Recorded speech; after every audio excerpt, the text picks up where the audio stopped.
Start clapping right now. Start clapping for Josh Johnson, y'all. Let him hear it.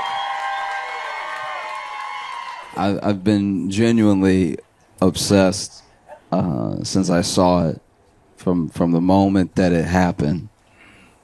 You know, it was around Thanksgiving, and what a thing to be thankful for. Wow. I can't stop reading Drake's filing.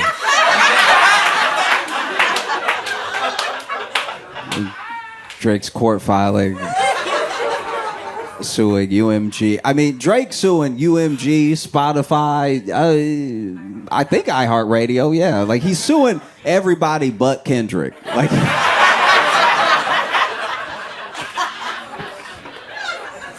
all right. In case you don't know, because I don't expect everybody to just know everything I'm talking about all the time. In case you don't know, Kendrick Lamar is a rapper. He's a phenomenal rapper. You know, some are saying the best to ever do it, right? There are a lot of people that, except Drake, yeah. Kendrick Lamar is absolutely killing it right now, and he was in a beef with Drake. Now, if you don't know, Drake was a rapper.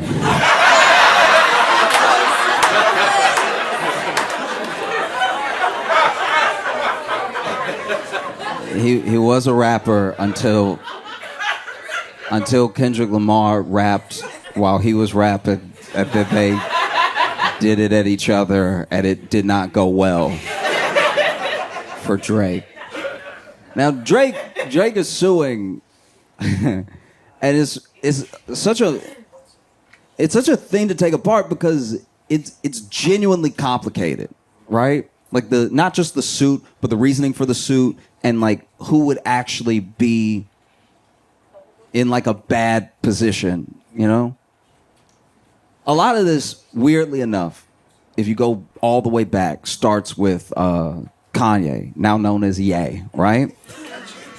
Now, during his Life of Pablo tour, Ye went on this rant. Now, Ye became known for rants. That was like a thing as far back as the Yeezus tour. Probably started, I actually think it started when he was touring 808 and Heartbreak, where just mid-concert, instead of an intermission,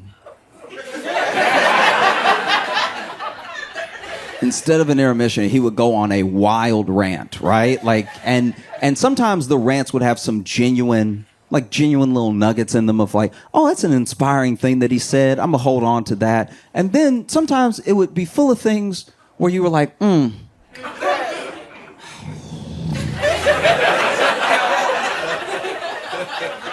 does he know? But he's all right. And in one of these rants that became like part of going to the concert, what's Kanye going to talk about? What's he going to go off on and everything? During Life of Pablo, Ye does this thing where he's like, radio lied to you, right? Now, Ye is probably one of the most imperfect messengers of our time. Like, it's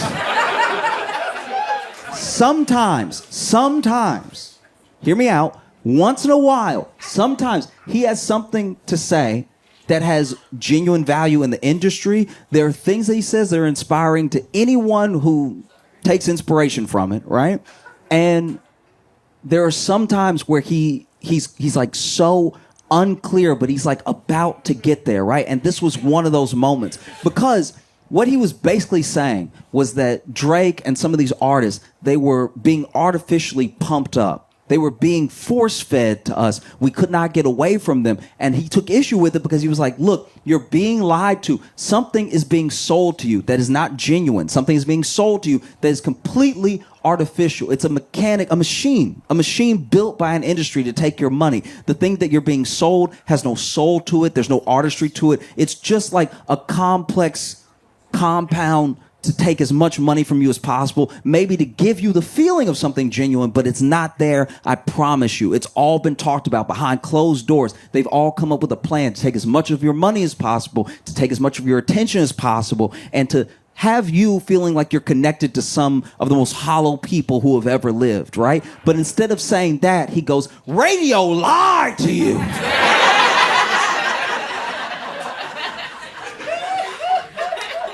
So understandably, in the moment, people didn't quite understand what he was trying to say.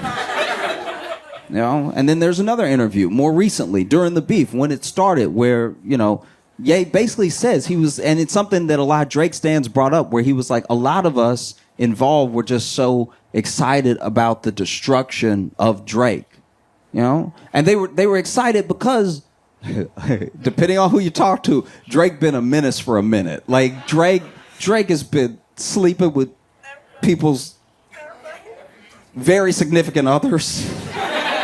You know, he's been doing like shady stuff. There's people who've worked on projects with Drake, and then he went ahead and even though he worked on the project with them and was happy to collab and everything, releases a project that's kind of like theirs right before, just to. There's things he's being accused of that are like, none of it is illegal, but a lot of it is terrible, right? And so, you know, Ye had his own issue with him, Drake, Kardashians, all that stuff. And so he was like, what people don't understand about Drake is that he has a rich baby daddy named Lucian. And Lucian was the top of UMG. And so now at the top of UMG, you have someone pushing Drake nonstop. And if you heard Scorpion, I don't know how you missed it, but it was the most pushed album maybe of all time. Basically, if you got on Spotify, there were people that sued Spotify because they were like, everywhere I go is Drake. I can't click away from Drake. He's coming up on playlists that have nothing to do with him just to push Drake. You will literally type in, look, I'm looking for like a little gym bob to get like some exercise too, but I really want it to be mellow, like a little Regina Spektor or something like that, but a little bit more tempo than like a Regina Spektor. And then Spotify would be like, do you mean Drake and braids? Like,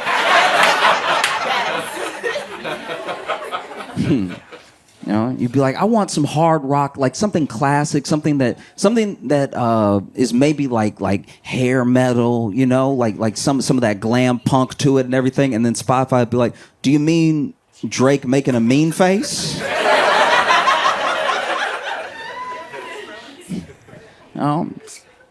And you know, he files these lawsuits, and the internet comes for him.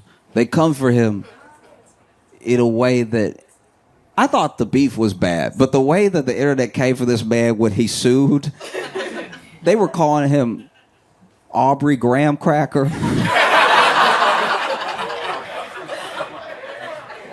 They were quoting lyrics from him.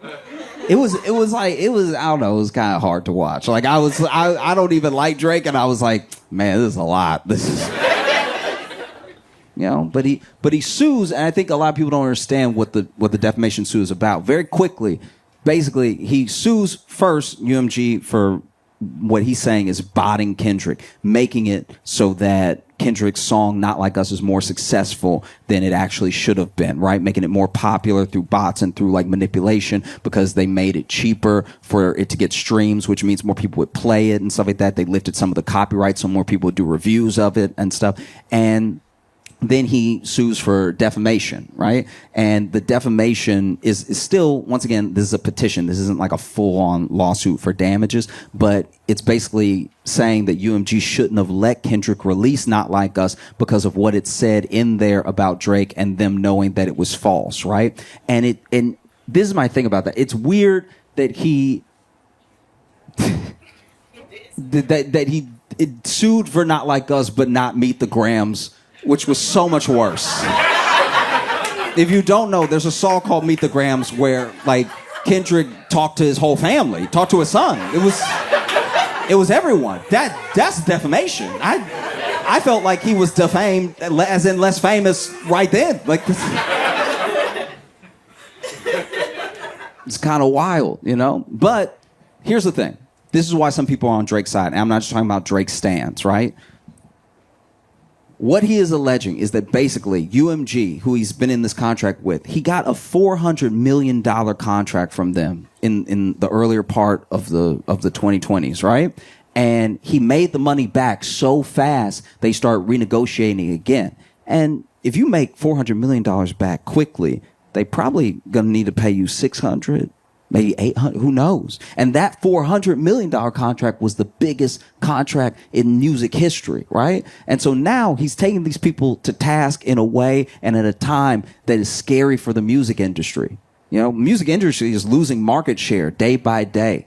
I'm a firm believer that no matter what music you like, I don't care what it is, I don't care what genre, you personally, you have not met your favorite artist yet. That's true. You haven't met your favorite artist at all. You have to keep listening. You have to keep looking. Your favorite artist is out there and they're trying to get to you, but there's a machine in the way, right? And so the same machine that built Drake up is the machine that is genuinely in the way of artists who are trying to get to you to be your favorite. Because you already have this connection. You just haven't heard their music yet, but it's coming. Right? You just have to keep looking. And it's hard to look right now because of basically what Drake is alleging, that UMG, some of these big ones, they use payola, they use all these things to make sure that their artists are the only artists that you hear, so that your favorite is the best of what's been presented to you, right? And it's a tough thing because to call UMG out for it, for Kendrick, without acknowledging that it Happened to you. Right. like you know because you were yeah, I mean, like that's a tough one. That's yeah, I mean, that would be like somebody at Goldman Sachs being like, they stealing all your money. I'm like, yeah, okay, all right, I believe you, but weren't you an executive? Yeah, but I'm suing because they stole from me too. They have no scruples at all. They'll steal from anybody. This is unacceptable.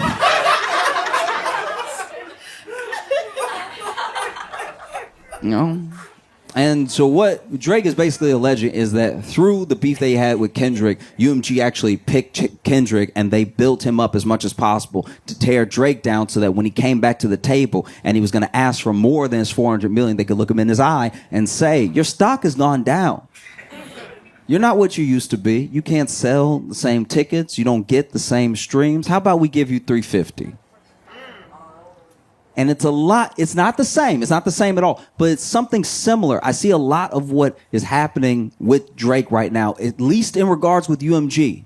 Just, I'm talking specifically on this part of the suit, not the defamation, anything. I'm talking about the way that he's in a negotiation with UMG while something else is going on in his life, and it's hindering that negotiation, right? It reminds me of something that happened with Michael Jackson, because Michael Jackson got so powerful with Sony that he both found out and then accused publicly his lawyers and Sony of working together because he was becoming too powerful. He was owning too much. He was owning too much music. This man had the rights to the Beatles. Like, that's crazy. And so he said, you know, Sony is trying to hurt me because they're not promoting my album in an era that didn't have streaming in that way. They botched my album just to try to get things from me that are mine, you know?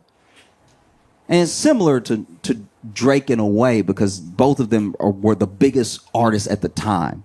Biggest artists in the world, right? And they're both like...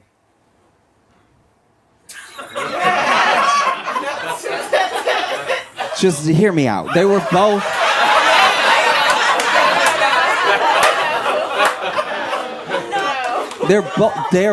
Listen. They're both black men that everyone called white, right? And I think that some of that, a part of that, is definitely present in people's feelings on the suit, right? Because there are some people that obviously think it's funny. I kind of think it's funny, you know what I mean? But then there are people who I've heard from and who I genuinely agree with that you can't get away from the fact. You cannot get away from the fact that these two individuals, even though their suits are not the same, even though their situations are not the same, these are two individuals who built themselves up to be the biggest in the world. And when it came time for a company to pay them,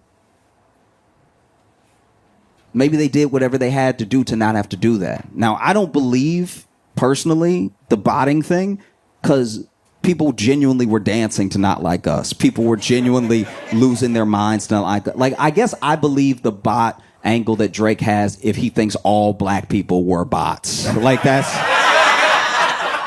kind of what it would take. You know bots. You know how. You know how bots be. And look, when it comes to the bot thing, I'm not gonna lie to you. I've done a version of what Drake is doing in my head, just personally, because bots are all around us, and they're actually one of the reasons we fight so much. You think that everyone disagrees with you online. I'm not saying everyone agrees, but not everyone has the vitriol waiting for you, that it feels like it. We found that a lot of some of the nastiest things that get said online are bots from other countries just to stir people up, you know? And the bot has no investment in whether or not you actually get outraged, but it's just rage bait that's literally made to whether it's to keep you on an app or to distract you. Bots are everywhere, right? And I sometimes take that to my emotional advantage. You know? Like if I get into an argument with somebody online and they make a good point, I'm like, that's a damn bot right there. That's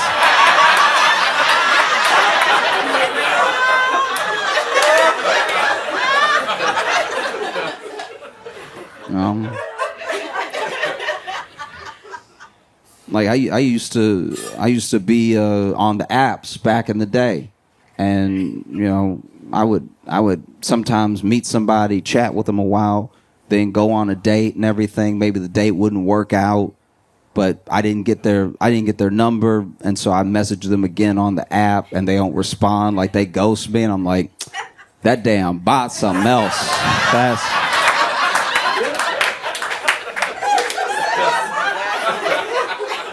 These bots are out here wilding, right? Like, you know. I remember I got to argue with my mom, and she was making some really good points, and she was really like letting me know that she was disappointed in my actions and everything, and really told me why. Broke it down how she didn't raise me to act the way I had been acted and stuff like that. And I went ahead and typed in the text because I saw the text bubbling and everything, and I knew more was coming. And I was like, look, I'm gonna have to cut this bot off. Like this.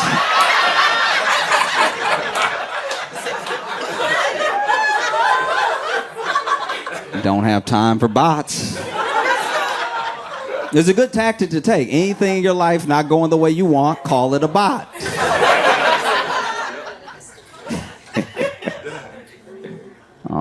And I read and I talked to people as much as I could when the beef was going down. And I talked to Kendrick stans, I talked to Drake stans, I talked to people who did not listen to hip hop at all, who really didn't have a stake in the race at all. And there were people that were saying like, oh man, the only reason Kendrick stopped dropping diss tracks is because he was scared Drake was gonna hurt himself.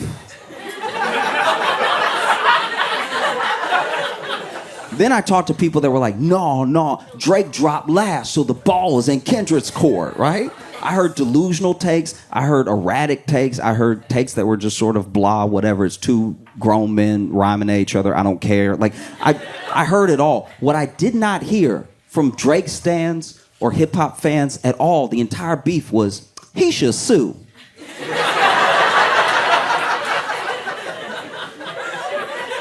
That smells like a lawsuit. Never came out of anybody's mouth, right? And so understandably, there are people that are upset with Drake for suing because it's like, wow, if you sue and then you win, what does that do to battle rap? What does that do to hip-hop? Hip-hop literally has artists talking about other artists being like, I'm going to sleep with your baby mama. Will they still do that if that person can sue for damages? There's something that is that's like linked, that can't be broken about hip hop and a sort of distance from power, right? Like if you're in the streets or if you are street, you're not supposed to be in court unless they catch you. You're not supposed to. You see what I mean? It just feels a lot to me. Everything that's happening right now between Drake, Kendrick, and UMG feels a lot like what happened between Deontay Wilder and Tyson Fury in boxing, right? Because you look at Tyson Fury and Deontay Wilder, two heavyweights. In case you've never watched boxing, I'll make it very simple for you. two heavyweights in the world that were number one and number two, right? And we rarely get that in a lifetime, that the best in the world is fighting the second best in the world. And Tyson Fury is a world-class boxer, and Deontay Wilder hits really hard, okay? He's not quite as good of a boxer as Tyson, but he hits so hard, you think that he must knock the soul out of people, right? And so, sure enough, they fight. And in the first fight, Deontay Wilder knocks down Tyson Fury in like such devastating fashion that when he hit the ground, personally, so he got knocked out for a second with his eyes open, and I thought he was dead. I was sure I had seen something terrible. Like I was sitting there just looking around, even though I knew I was the only one in the room.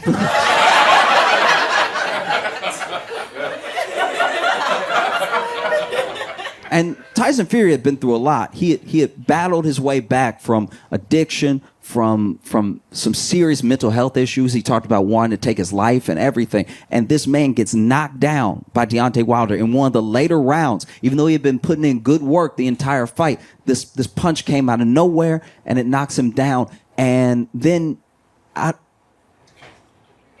of nowhere, he blinks. And a part of me was like, he might still be dead. That's a reflex. I've heard of dead people blinking. That doesn't... And then he blinks again, and then he gets up, and he gets up all at once, just sort of rolls himself up and stands up, and the world is shocked. It's one of the biggest moments that year in sports. How did this dude get up? That feels impossible, right? This man sits up, stands up, and even Deontay Wilder is like, I thought you were dead. Deontay, like, he wasn't on camera in this moment from this angle, but he was probably looking at his fist like, I thought I killed him. That's okay.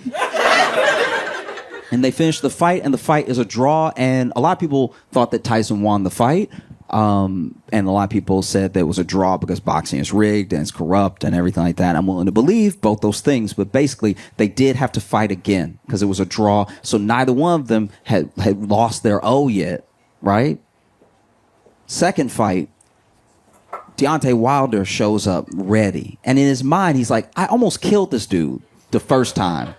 So I'm gonna knock him out this time. It's gonna be simple. It's gonna be easy. I'm gonna get right to it, right? I actually gave him a little too much respect. I backed up a little bit. Go in, right? And Tyson Fury beats Deontay Wilder and beats him pretty bad. And I kind of thought he might beat him because I saw the documentary and the lead up, and there were people talking about like, oh, you know, Deontay's been knocking out his training partners when they're just holding the pads and stuff. And I'm like, that sound like he doesn't have aim. That's...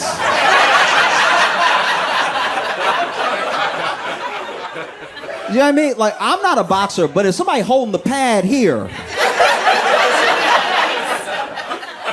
and you knock that man out, you missed.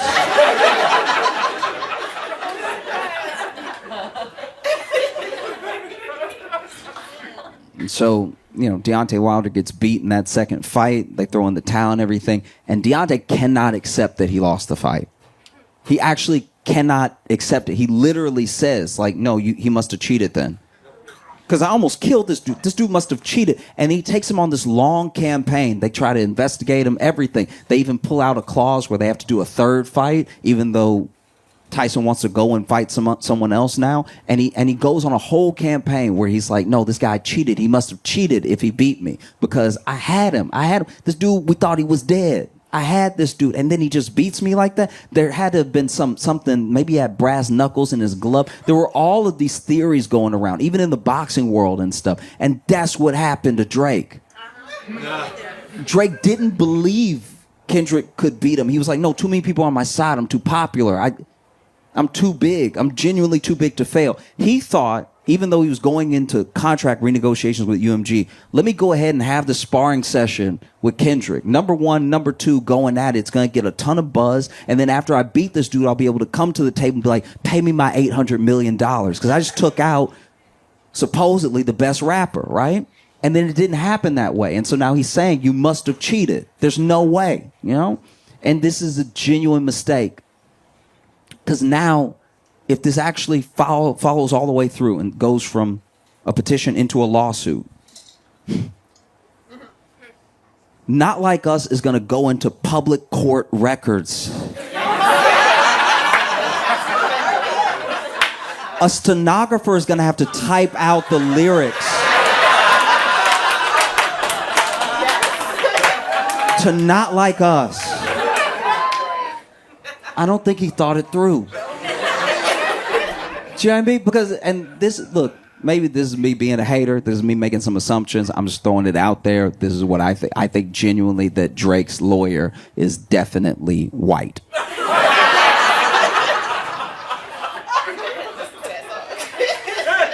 And so now I'm worried for Drake's lawyer that he's going to be in a predicament where he has to defend his client from the and then read out the lyrics to Not Like Us. Now look, rap lyrics in court is nothing new. Rap lyrics get used to, send rappers to jail. It gets used against them and get in all these different ways. It's nothing new. But whenever you're in court and you got to read the lyrics, usually court likes to still keep things proper. So they'll probably do some replacements. You know what I mean? Like, I think when Drake's lawyer gets to the end where he's going to have to be creative. He's going to have a different word in there. Probably something like, gentlemen.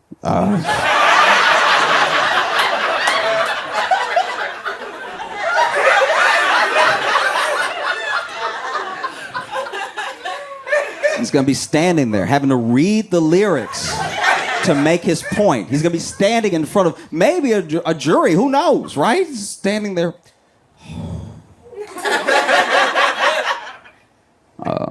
Okay.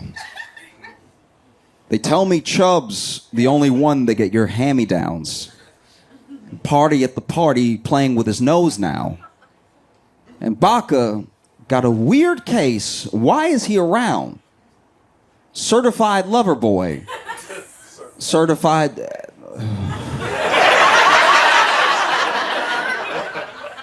Your Honor.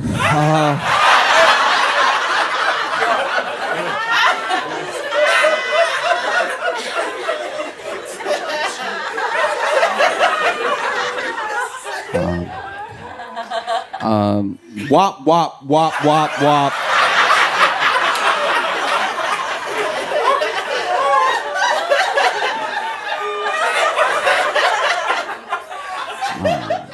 Dot, F them up. Wop, wop, wop, wop, wop. I'm gonna do my stuff. Why you trolling like a female dog?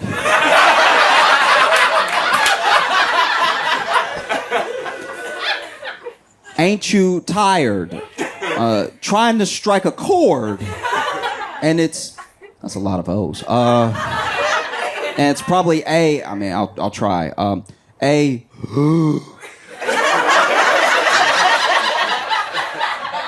Minor.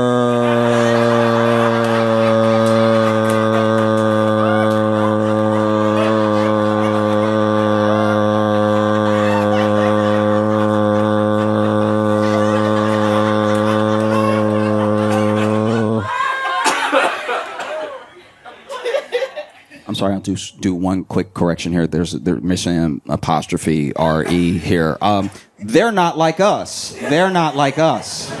They're not... Actually, I'll just take away the contract. They are not like us. They are not like us. They are not like us.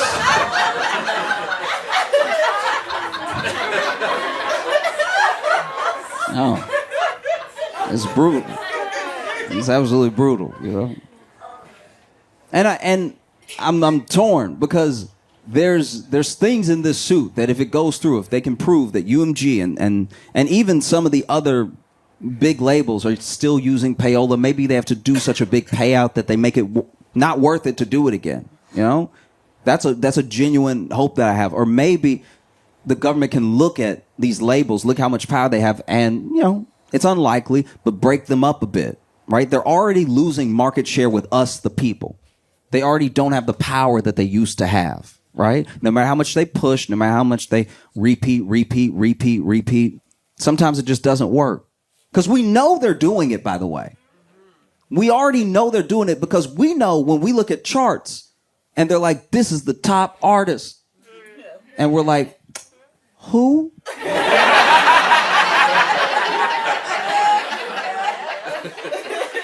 I've never heard of this person at all. Do you, I guess. You know? So if the structure came tumbling down, that would help the little guy, the new artist. The artist has been trying this whole time to break through. Reminds me of the story of Samson, right? Make it very short. Samson was very strong, loses his strength, and then becomes enslaved by the Philistines. And then while he's between two pillars, he begs God, give me my strength back. Give me my strength back so I can take revenge on the Philistines. And God gives him his strength back just for that little bit of time, just for that time that it took to push the pillars, crack them, break it down, and bring it down on him and the Philistines. And I think that's what could be happening here. You know, because I don't know how Drake moves on from this at all, whether he wins or he loses. But I know that he might be able to bring the structure down with him, on him, right? And there is a genuine part of me that's split because I don't think that the bots thing happened in that way. I'm sure that generally it happens with every big artist. I will say that. I think no matter who you are, there's probably bots pushing, pulling, whatever.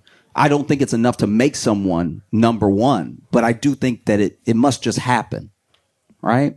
But the part that I can't get over is that, like, as much as I don't like Drake,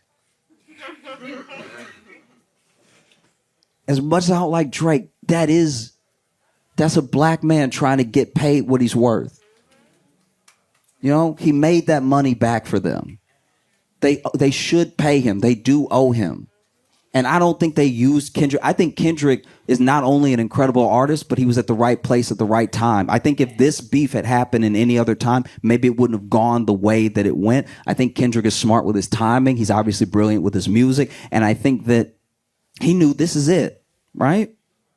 You speak on me, I speak on you. But even Kendrick said in Euphoria, still love when you see success, right? His rival, this person he can't stand.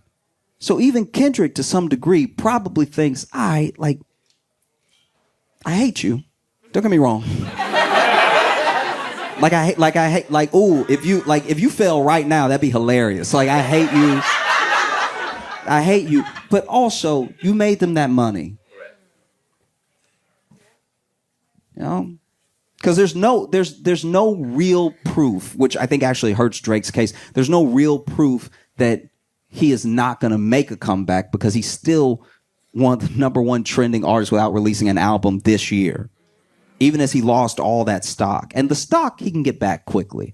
I'll tell you how. I don't know if he'll be able to do it, but all he has to do is be like, y'all, look, y'all, could be an Instagram story. He loves that. Instagram story where he comes to us, the people, and he just says, look, y'all, all right, maybe this isn't the way. He got me. All right, I got God. But you know what? I got something for you, my fans. I have new music coming, and I hope you love it. That's it. Let it go. You know what I mean? You got God. This stuff is way weirder. You're clearly spinning out. If anything, it makes me more afraid of Kendrick because you gotta remember first lines of Euphoria. Superpowers getting neutralized. Famous actor once knew was looking paranoid. Now he's spiraling. Who lets you sue as a rapper? You gotta be spiraling to do it. That's like being a bona fide gangster and getting shot and then being like, police!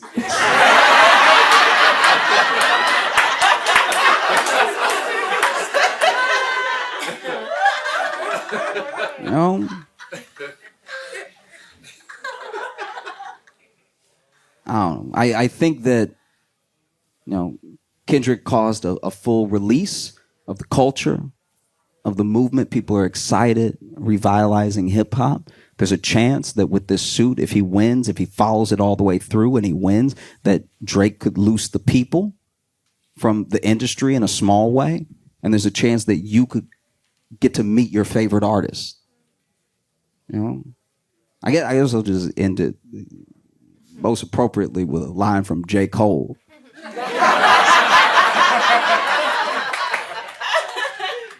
I love to see a black man get paid.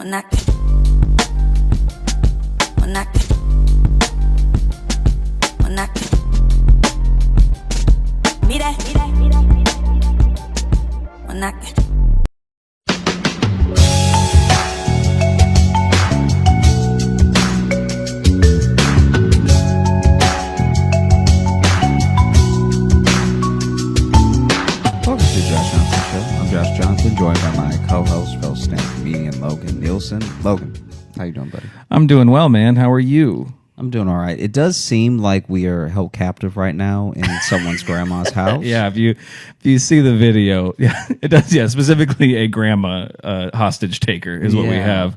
Yeah, it looks like we're being kept well fed and entertained with stories. I can't tell if the stories of the torture or the reprieve from the torture, but we know a lot about harmonica playing from the 1920s. A lot about someone named Thurston. Yep. What soda pop used to cost in the 60s. We know that now. Also a lot of glass doors, so this is probably one of the most escapable prisons I've ever been in. Yeah, that's true. This just slides right open. That's not. Yeah. No, this is. It's strange because the camera's pretty far away. If you're watching the video, and the futon we're on, the only way to really sit comfortably was for us to slump back like this. This futon is so uncomfortable. You can tell no one's ever had sex on it. Or too many people have had sex on it. I don't think so. No, I don't think so either. I feel like this one is even the way I'm sitting right now, this is just regular sitting with regular legs that are just both the feet touching the ground and the ass touching the back of the futon. Yeah. And I'm so deeply uncomfortable right now that there's no way someone had pleasurable intercourse on this thing. Yeah, I don't know. I keep having no way of feeling and looking comfortable. Yeah. I mean, this is an Airbnb, so neither one of us will have to deal with this situation much longer. But yeah, this is the second one. This is not the one I was in last week. This one is better. So I know we're not giving it a great review. It already looks better. It looks better. They have a blender. They do. They have a blender, but they don't have a coffee maker, which is an issue for me. But it's all right. I've been doing instant coffee, and I made it work. But I just feel like that's one of the things to put. They have that in shitty hotels, have coffee makers. Which I don't get, because if you're in a really bad hotel, why would you want to be awake for it? I'm just saying. It's fair. It's weird that they give you coffee so you can stay awake and realize right. what a terrible motel you're in. If you go to sleep, then you realize how bad the bed is and that it needs to be cleaned. Not if you're fully asleep. Yeah. If you're unconscious, you're it's not until you wake up that you're like, oh, wait, my life is not. Do you remember we were on the road not too long ago and I just picked up the covers and you could see the light go through the covers and you could see how nasty the inside of the quilt was? Yeah, so, okay, how's the best way to explain this? So I feel weird being way closer than you, but I think I'm more comfortable sitting like this. Is that weirder? It's only weirder because from here you look like you're doing a TikTok about me talking. I think I'm out. Yeah, I'm reacting to you, and I set my shot out of focus because I'm out of focus. Just something like this. This is just not great when you're a big guy to be like, yeah, I want to just lean into the shot gut first is what I really want. And it doesn't help too that the lighting is making me look like, I don't know, the wall. Look at that. There's no chance. Yeah, you do look like Wall. Hopefully I do some color correction on this. Anyway, sorry, not to be too visual, but that took some doing to set up, and we're both so warm. But sorry, the thing you were setting up. Oh, I don't even remember what that is. The blanket thing, whatever. Oh, no, just the blanket. So we were on the road, and Logan lifted up his sheet. Just the quilt. Yeah, it was the top quilt. And wow, the light that went through it revealed what's the best way to describe it? The guts of the quilt. Yeah, the Like- the innards. Yeah, yeah. The So meat? all of the quilt intestines were fully loose. Quilt testins? I know you hate when I try for a pun, but I felt like that's the closest I was gonna get. Quilt testins. Yeah. Sure. But yeah, because it was like the I guess like the feathers in it. I don't know if it was like a down blanket, but it had like the feathers in it. But you could see like where the stuffing, how little of it was left. Excuse me, how little of it was left, and how orange it was. Oh yeah, it was like deep orange to where I thought it was. And the blanket was not orange. The blanket was white. I thought it was washed blood. It was so orange. Yeah, it looked weird. Yeah. It was a strange. And that's one of those things where anytime something is well lived in, it's not going to be great. It's a nice way to put it. Well lived in. It like anytime it's been used a lot, it's not going to be perfect.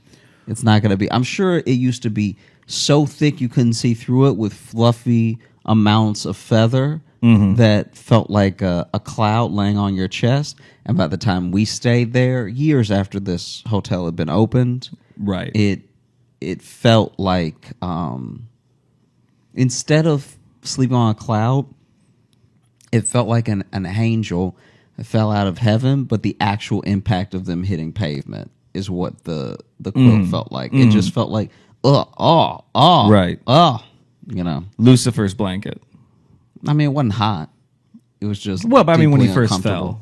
fell. From Is okay, what I was saying. gotcha. The OG fallen angel, the original. Yeah, we also might be having heat stroke. Oh, I am not doubting that at all. You could probably tell, even listening to the recording, that we're both deeply uncomfortable, and that's probably I can't think of a thing that is more likely to be happening right now than me being a bit overheated, pretty tired, and maybe blurred vision. Yeah. It's like I feel bad that this is what I've been talking about all week. Not necessarily on the podcast, but like just when I've done to people when I've done sets and stuff, but it's so fucking hot. And I mean, I know it's like not just in New York, the world, because the UK set their records. I can't remember if we talked about that last episode, but it's like this is a heat wave for the planet. And I'm staying in places that don't really have AC. This one does, but it's really just the window unit in the bedroom. I wonder if it's a heat I chose wave wrong for the places that are like known to be cold. So if there's people right now in places that are usually cold and they're like, I only had to wear one jacket. It is burning up out here. I mean, that's kind of how it is. Like in what, Alaska? Sometimes. I mean, in the Midwest, hell, like Iowa, Minnesota, like. So I guess I never count. Not so much in the summer, but yeah, I never really count the Midwest because in my mind, it's like meant to be hot sometimes there. True. I'm talking about places that are always cold. Well, in the Midwest too is like a muggy hot too. We get humid too. So when it gets hot, like I'm sure. I mean, hell, Louisiana has to be the same. It probably gets muggy as hell down there, right? The heat stroke in Louisiana is pretty funny because. I mean, we could cut all that early stuff out and just get right to this in the episode. The heat stroke in Louisiana is very funny to watch because it's like some people, there's no difference. Why do some people write in and call me a monster and not you? That's what I don't understand. You just said watching heat stroke is funny, and people write in and be like, "Logan's a fucking monster." I'm like, I've never laughed at heat stroke. I mean, you did when I said it. Okay, well, yeah, I'm just saying there are some people. But I'm a bystander. Still, I'm still a witness, not the doer of the crime. There are some people that you could talk to where you're like, "Dang, you had a full stroke in front of me and I didn't notice." Like just the way that you talk and how you carry yourself is already a little slurred, you know? I did your show on Wednesday. And I know you were at a different show, and I walked up there. Our friend Rob was there. He said I got up on stage and turned around, and just in that time, I was sweating. So first off, I just turned around and was sweat. And then at one point, I tried to say I currently live in the Midwest, and what came out was I live Midwest. Yeah. Is all I said. I said I live Midwest. But you see, your heat stroke is noticeable because of how you talk normally. But when you get someone who's like Like a Cajun accent. Yeah. When you get somebody with some drawl, that sounds like heat stroke. No matter when. That's how. Like if you get it's December and you're like, are you tired? Did you? Yeah, if you get someone that's like, you don't even know what the boys over there was man. You know with them boys, you know over there with them boys. Yeah. You know there with them boys. It's hot out here with the boys. Oh, you done been before with the boys. The boys. Yeah. Yo, man, I got to about that. I need some water and go to the bayou. Wow. And then before you know it, they're like slumped over, and you're like, "Hey, is he okay?"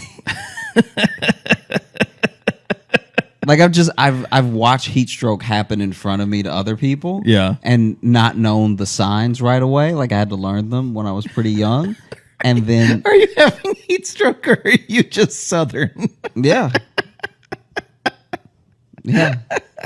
100%, man. Like I think that sadly right now in this moment in life, I'm putting together how much a few accents and dialects out there sound like heat stroke. Yeah. Name the other ones. Go ahead. Take our show there. Let's get a new fan base. Let's go and become edgelords. No, I just mean like I think that there are people that I grew up around, especially people in like more of the rural area that had a lot of that French. Slang, yeah. Would have the drawl to pull off some like slow talking that you can't quite understand. Yeah. So it's one thing when someone's speaking a different language and they're speaking so fast that even if I spoke that language, I'd need subtitles. Mm-hmm. But it's very different when someone's speaking slowly and you're still like, oh no. I'm still lost. I don't know what is being said at all. Yeah. Especially when it's directions. I've been in the car with people where we get a little bit lost and maybe we're in Ball or something like that. Mm-hmm. And you know, in Ball, is that a town? Ball, Louisiana, yeah. Okay. And so they're just parts of Louisiana where if you get lost and you That's ask where you someone live for directions, they will get you more lost because you don't understand them. And they're probably using like local references. When you see the blank, then not only will they use local references, but they'll also be like, they'll tell you a colloquialism you've never heard before. Oh, I love that. When you encounter that in the wild, a new phrase you've never heard. Yeah. So you're like, oh, you take a stone's throw this far, and then you could just take a left, and then just spitting distance after that. And you're like, these are all... You just give one. These are all like bodily function things that I don't know how that means for a car. You see this, then you just do a little turtle shuffle to the left. Yeah. That's interesting. No, it's pretty bad. In lieu of us doing like Scare B&B last episode, right? I just remembered there were a couple of things that we had previously like not really touched on specifically when we did some of those old review episodes. Oh, okay. And there's just a couple of ones I remembered from some restaurants that like were spillover from. Remember that episode we did? Yeah. Okay. And it just made me laugh because we ordered Seamless before we started recording everything because neither one of us had eaten. Yeah, we're like, let's get hot and full. Yeah, hot and full is a great That'll recipe be good. for That'll energy. be good for the show. Let's get hot and full and let's really lean back. Yeah. Let's really get comfy, sit back with a full tum-tum. It would be wild if there's just 30 minutes of this episode where neither one of us are saying anything because we've quickly fallen asleep. Yeah, or we are having heat stroke and are only understanding each other. Honestly, if I was having heat stroke right now, I wouldn't even be able to tell you. Like, does it come all at once, or what's? I've seen it happen playing football. I mean, I've seen it happen to other people, but it is weird because sometimes what does it feel like. Well, see, the weird one, I can't remember if I've talked about it on the show before. We'll get back to these restaurants, but I can't remember if we talked about it on the show. But when I saw my friend get heat stroke during a football practice, and he stuck with it for a while, and like he says he does not remember like the latter half of the practice really, or like once we got to like the real big conditioning stuff at the end. And he was going hard to the point to where we were doing like up downs, and he kept going, and they blew the whistle and we stopped, and he did like 3 more, and we were all like, "Hey, Tom, you can quit." And he's just like, ugh, ugh. And he was just like, his body had taken over, but his mind was no longer there until we went to like have our final like, breakdown meeting, and he runs up and just falls over. And then he tried to get his pads off, and no one noticed, but he got his pads off, and then they just got stuck. So he was just laying on the ground with his shoulder pads over his head. And I had to give I think I've definitely talked about this on the show, but then I had to give the on deck speech that night, which is especially like cycles through the seniors and juniors, and you give like a little like speech, like a fucking let's go get him or whatever. And I was slurring, and my vision was blurred. So I think I was having heat stroke too. And I had a speech prepared, and it was all gone. I just went there. I'm like, look at this football, and this team because we're playing, and we need, and let's just so let's go. And then I said like fuck a few times, and so I had to run a fence and back too while having heat stroke. Because if you swear, you got to run a fence and back. Was your coach? I know we've also touched on this. We're gonna get to the restaurants. Yeah, sorry, but was your coach fit? Yeah, they were all pretty fit, mostly. Like, in my opinion, you can't coach football unless you're fit. Unless you do There's it too. nothing like a out of shape guy telling me to run. Yeah, no, that makes me angrier. They were all pretty fit. You do it with me then. Right, you need it. Yeah, you go.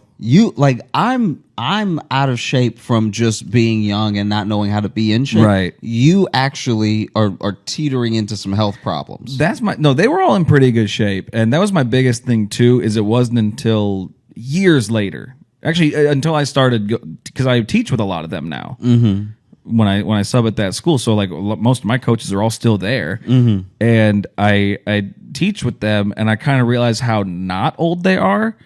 And so I realized that they were all like fucking 25 when I was in high school, which makes me angry now retroactively to be like, I cared so much what these fucking 25-year-olds thought.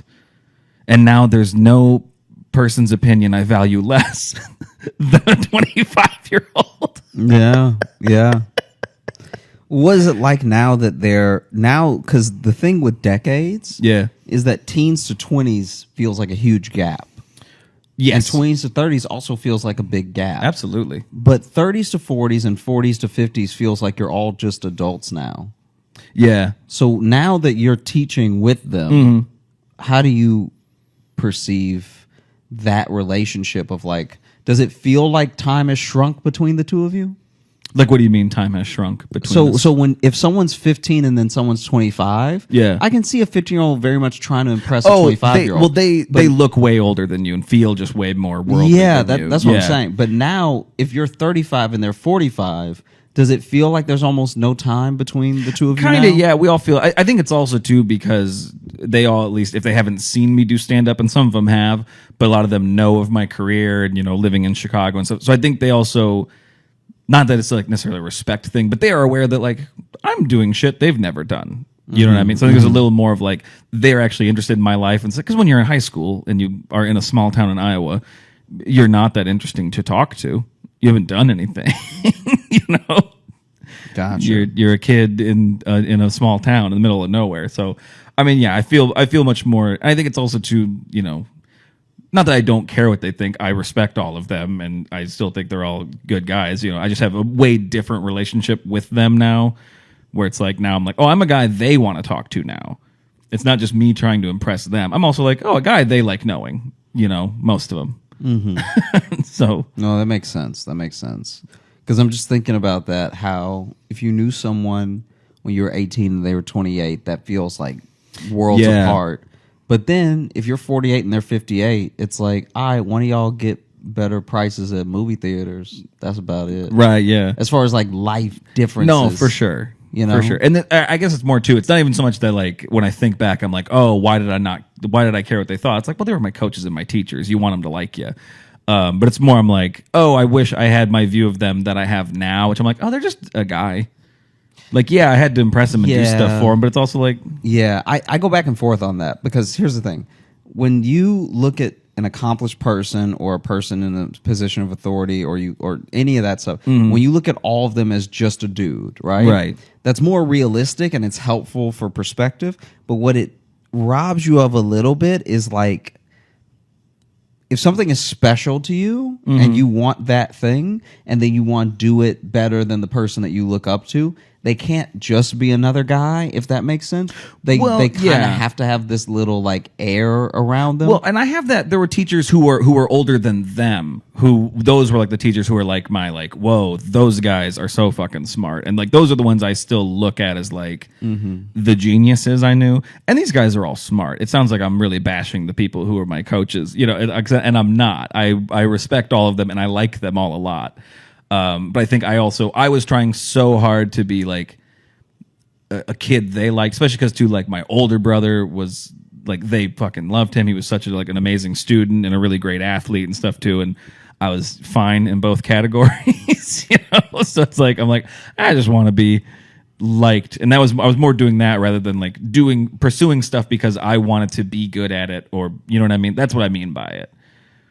Gotcha. Where it's like, and then that's an ice cream truck going by again. That's 2 episodes in a row that we've had an ice cream truck going this right by. neighborhood love ice cream. This neighborhood does love ice cream. This neighborhood, they got, it's sad. I hear it everywhere I go in Brooklyn. There's I'm so hearing much ice cream in Brooklyn. Nobody really can run for the ice cream truck. Like if you miss them, you're just gonna have to get them tomorrow. I mean, it sounds like they go slow. So, because I hear them in just the one block for a long time. Yeah, I remember one time the ice cream. What truck, did we just talk about for a long time? Was I rambling about my coaches? Yeah. God, I'm in my 30s. What is happening? So one time, and we're gonna get to the restaurants, I promise. One time, Oh, I hope we don't. when I was in Louisiana, I was like a teenager, and this is when I would do cross country. My mom gave me a key, so when I got dropped off from school and from practice, I could just go in the house. Because it was when I was like old enough that she didn't need to take me to the library after school every day. Yeah. And so, sure enough, man, oof. I remember I got dropped off at home. I went inside and was playing with Rocky or something, and then the ice cream truck for the neighborhood broke down in front of my house. Oh, shit. But they just never turned the music off. And so they just were camped out trying to get like someone to bring a tire out and everything. Yeah. And selling ice cream the whole time. So for them, it's just business. But for me, it's like 2.5 hours of the same ice cream truck music. And you know what's crazy? So I didn't have any noise canceling anything, and so all I could do was loud. Like I could just play music. All I could do was loud. All I could do was loud to combat it. I couldn't noise cancel. I couldn't Bose it. I didn't have that type of money, and so I could just get loud so that I didn't have to hear it. All I could do is loud. It pleased me. I live Midwest. All I could do was loud. I'm just saying that loud does not. It still penetrated the volume, Right. which is crazy because I was blaring stuff. Because after the first 20 minutes, I'm like, man, I hope that, because they had clearly broken down. Like you saw the guy, Right. His wheel was in a weird position, and he was like not quite out of the street. I wonder if there's something like scientific to the music of those things. Like if they're at a perfect frequency that they can cut through anything. Yeah, I mean, whatever it is, it should be illegal because it's so infuriating. I was getting so angry. And the first 20 minutes, I was tolerating it because I was like, that guy's probably having a hard day. Like, I was actually trying to be empathetic. Like, Right. That dude's probably having a hard day and everything. And then after, like, the first 40 minutes, I was like, he's at least got to turn the music off, right? Like, I can't be the only one. Like, I even looked out the window at my neighbor's house to see if anybody else was looking out the window to see if anybody else was, like, stressed about Surely this. the neighborhood is infuriated. Yeah, right I was like, surely these people don't love ice cream so much that they need the music while they lick the cone. It's not special. Then I can just go to a store. I was getting know? furious. And then after the first hour, I was like, I need to do something. And so I had little earbuds, but they were terrible. They were like the cheap earbuds. Well, and even just because how old were you? Like 13, 14. Yeah, see, at that age too, like earbud technology was not great because even the early like good earbuds hurt your head. Yeah. They really like stretched that. You be walking around with some loose ears. Yeah, they were not built for ear shape Yeah. at all. They didn't realize it. They were just so excited that music came through the wires that they were like, leave it. Yeah, cram these circles into your ears. And so that didn't work because even though I was listening to music so much it was hurting my ears, I could still hear the like, hello. And so then I was like doing a hum on top of the music. So that I did that. So I was just like, the entire time the music was playing. And it was still cutting through. This is like the telltale heart of ice cream. Yeah, you truly lost your mind there. And then I was like, with earbuds and blaring music, screaming to yourself.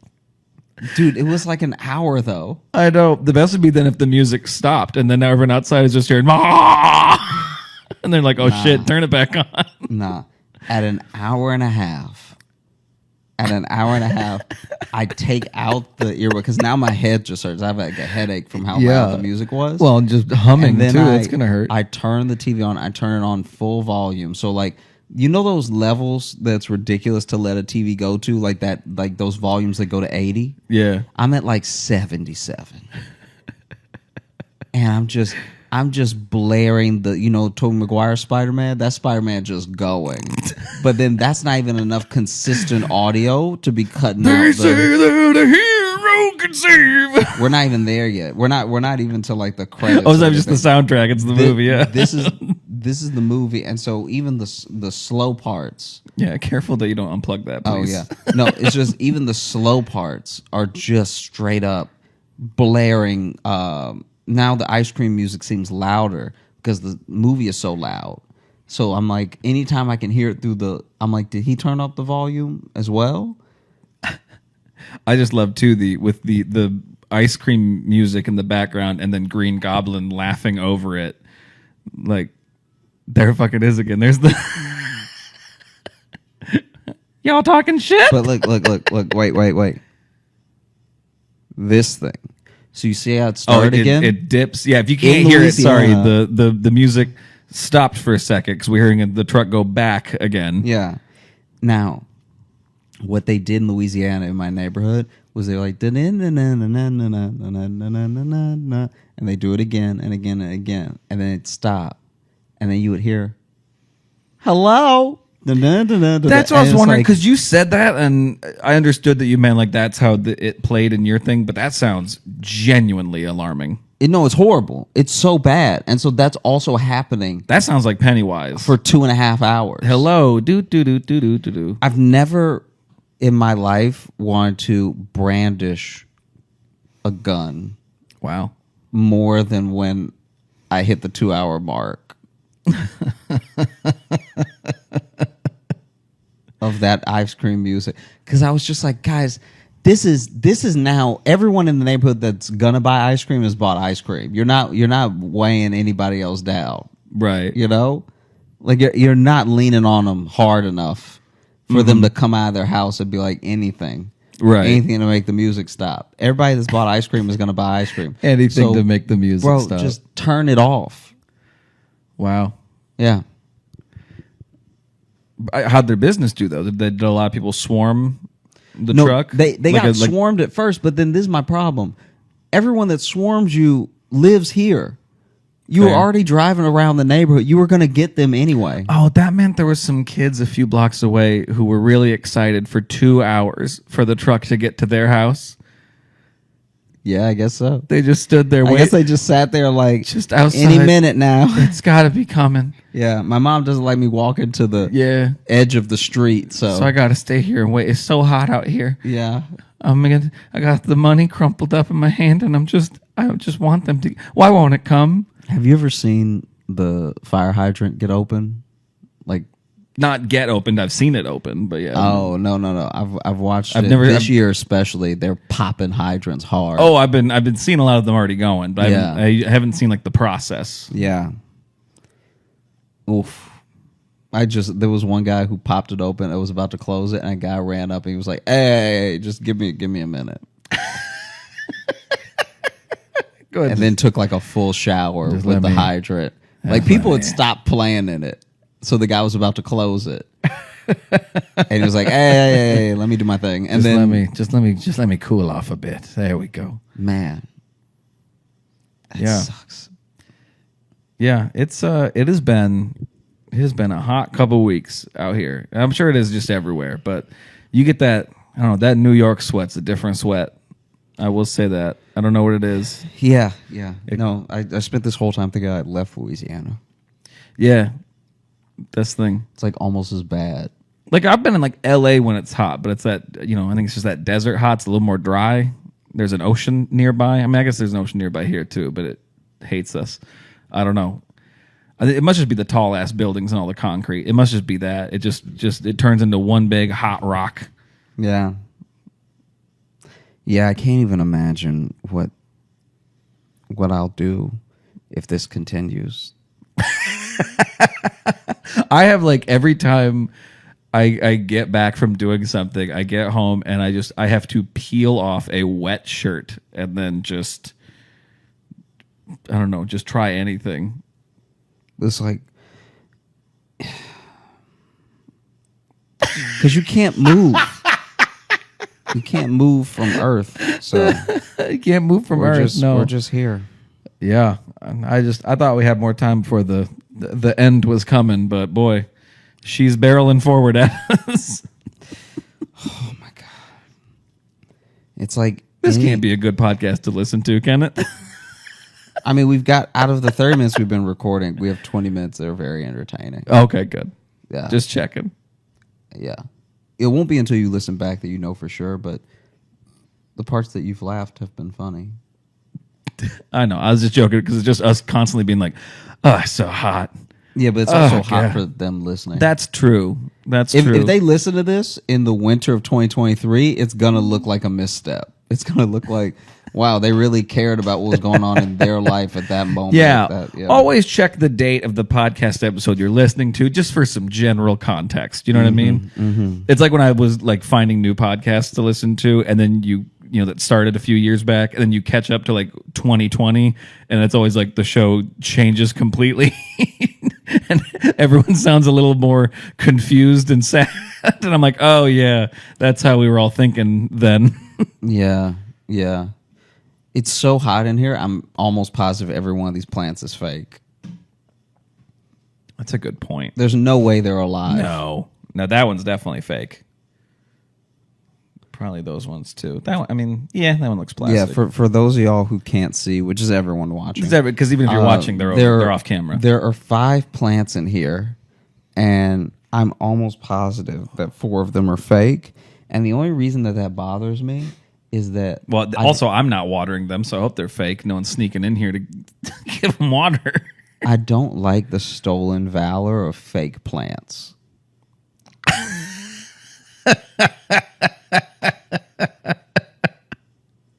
The stolen valor of fake plants. Let me just explain. So I'm very there excited. are We're going to get to people- the restaurant reviews in a second. there are people out there that take care of plants in their home. Mm-hmm. They keep them alive. Yep. They keep the oxygen in the apartment fresher. Sure. All right. And they show responsibility for caring for a living thing. Then there are other people who are like, let me just take all of that and Yeah. buy something plastic for $6 Yeah. and put it in the same place I would put the real plant. I like to think of it as an action figure of a plant. I think of it as plant taxidermy, and it's disgusting. Plantsodermy.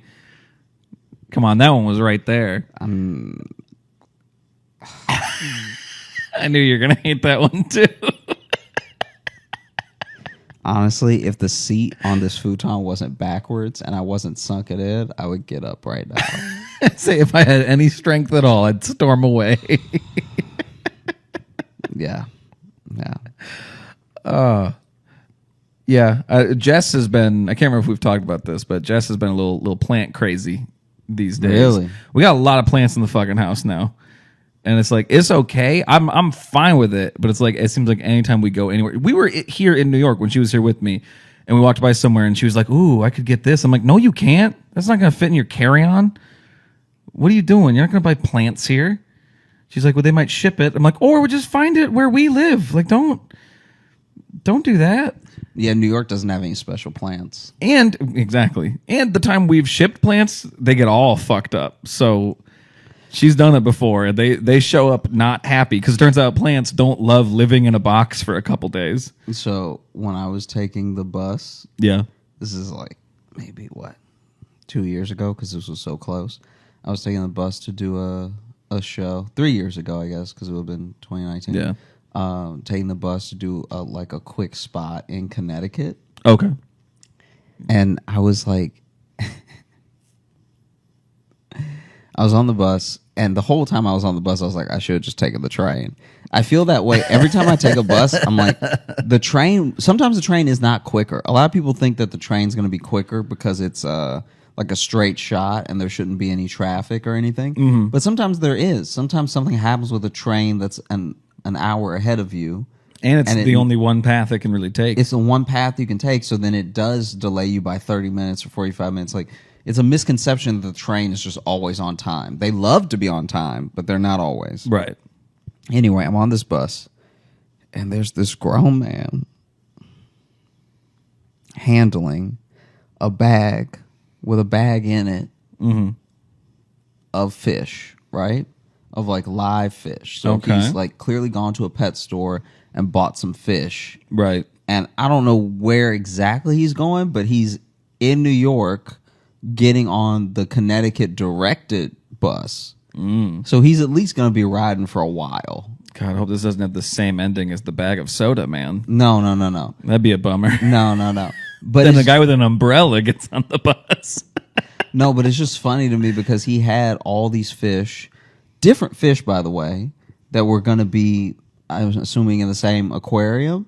And he was like an aisle over from me. And so I was just like casually looking in the bag as he was handling it because he kept adjusting them. Like, he kept like putting one that was at the bottom up at the top and like taking them out and putting them back in and stuff like that. And I was taking what? So there were like a bag of goldfish, right? A bag of the little bitty, whatever you call them. They've got a little color to them, and they're like faster than goldfish, but they're much smaller. Okay. Let me see. I mean, I know you don't care about the actual type, but like it was like, imagine a goldfish, right? And then these little things that are just like, they usually have whole schools of them in some aquariums, right? Yeah, couldn't tell you what they're called, but and I think I know what you're talking about. And then what I think was an algae eater because it was like a little long and had the like flat mouth, not just the flat mouth, the color. A fish with no chin. Yeah, fish with no chin, glass jawfish. Just that flat neck.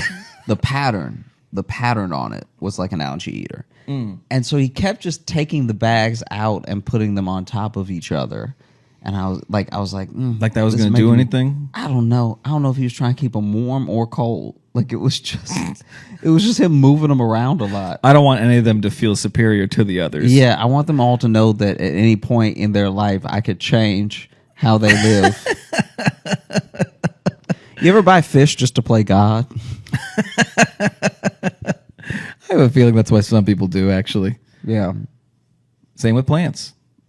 You just want to feel powerful. Yeah, you want to watch something die in your apartment that you're allowed to kill. Yeah. Yeah, and it's not as grim as, other pets. You just walk by the plant like your days are numbered. What's the thing? It's like I remember one time Jess was getting angry that one of her plants like kept doing bad, like, and she was doing everything right for it, and she's like, "This plant's gonna fucking die. I'm so disappointed." I say, "Don't they tell you to talk positively to the plant?" And she's like, "If it would get its fucking shit together." I'm like, "No, but maybe that's what's killing it." Yeah. If they keep saying you should be positive to your plants, and you're meanwhile you're pouring water into it. Just live, you piece of shit. Yeah, you're really being like a step parent to this plant. Exactly. Yeah, the plant knows you don't love it. Yeah. You're just trying doing your job. You're just trying to get with its mom,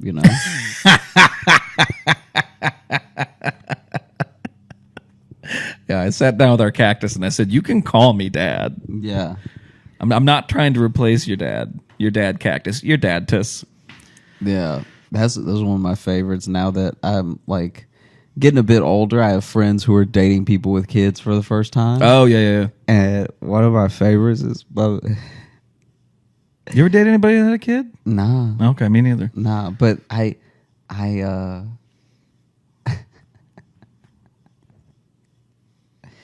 I've been told, this was not like, I wasn't privy to this conversation when it was happening.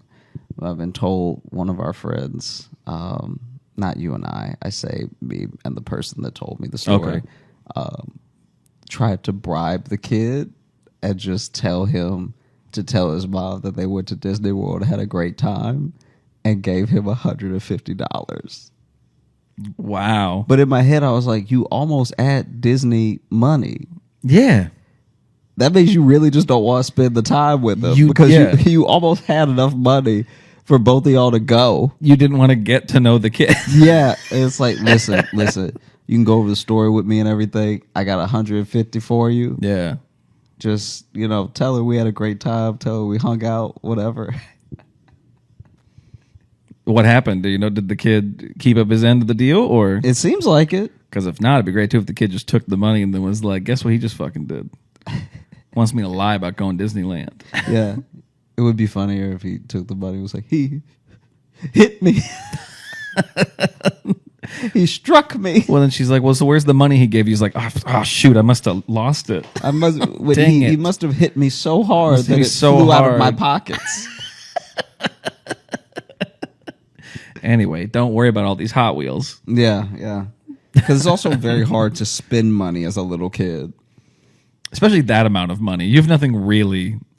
Once you buy a few toys, then I'm just like, okay, now I've got more money. Imagine if you come home with like a full, arms full box of Snickers and then just try to act normal.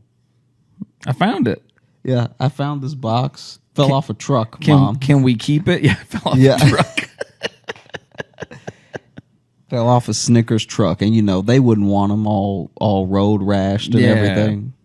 This is gonna go to the discount store. I want these Snickers to have a good life. Can I tell you when I was little and we used to go to the dollar store and stuff like that? Every once in a while they'd have like a brand name candy there. Yeah, for like way too cheap, and so other kids were getting excited in the aisle to check out, and I was always like, "What did y'all do to it?" Because it's only when I go to other stores, it's only 20 cents more. They're all pre-melted. Yeah, I was like, what's wrong with this? Or we grave it was just like a mislabeling though. Oh, awesome, a Snorkers.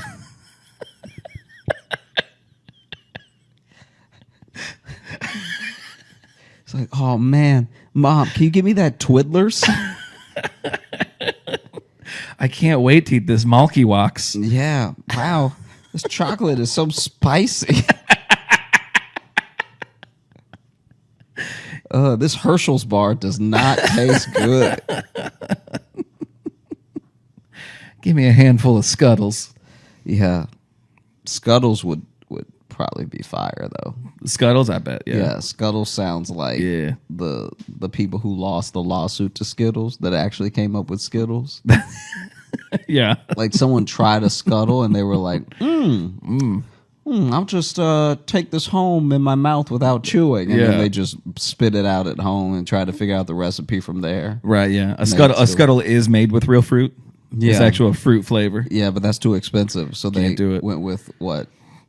Titanium dioxide. Some red 47 or whatever the hell. Yeah. So the restaurant reviews.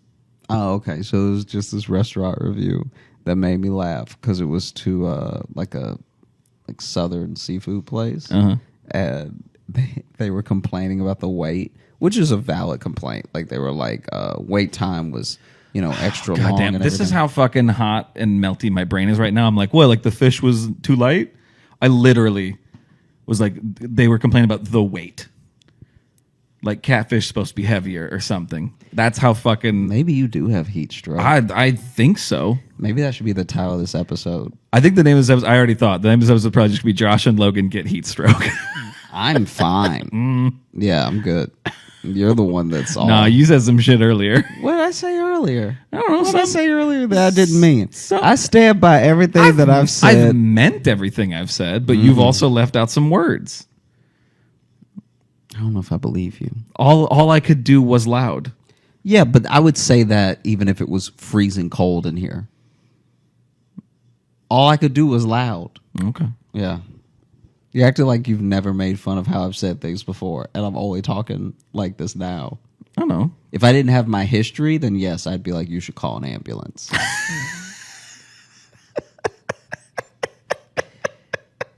But because I talk the way that I talk, this is par for the course. So, yeah, they were complaining.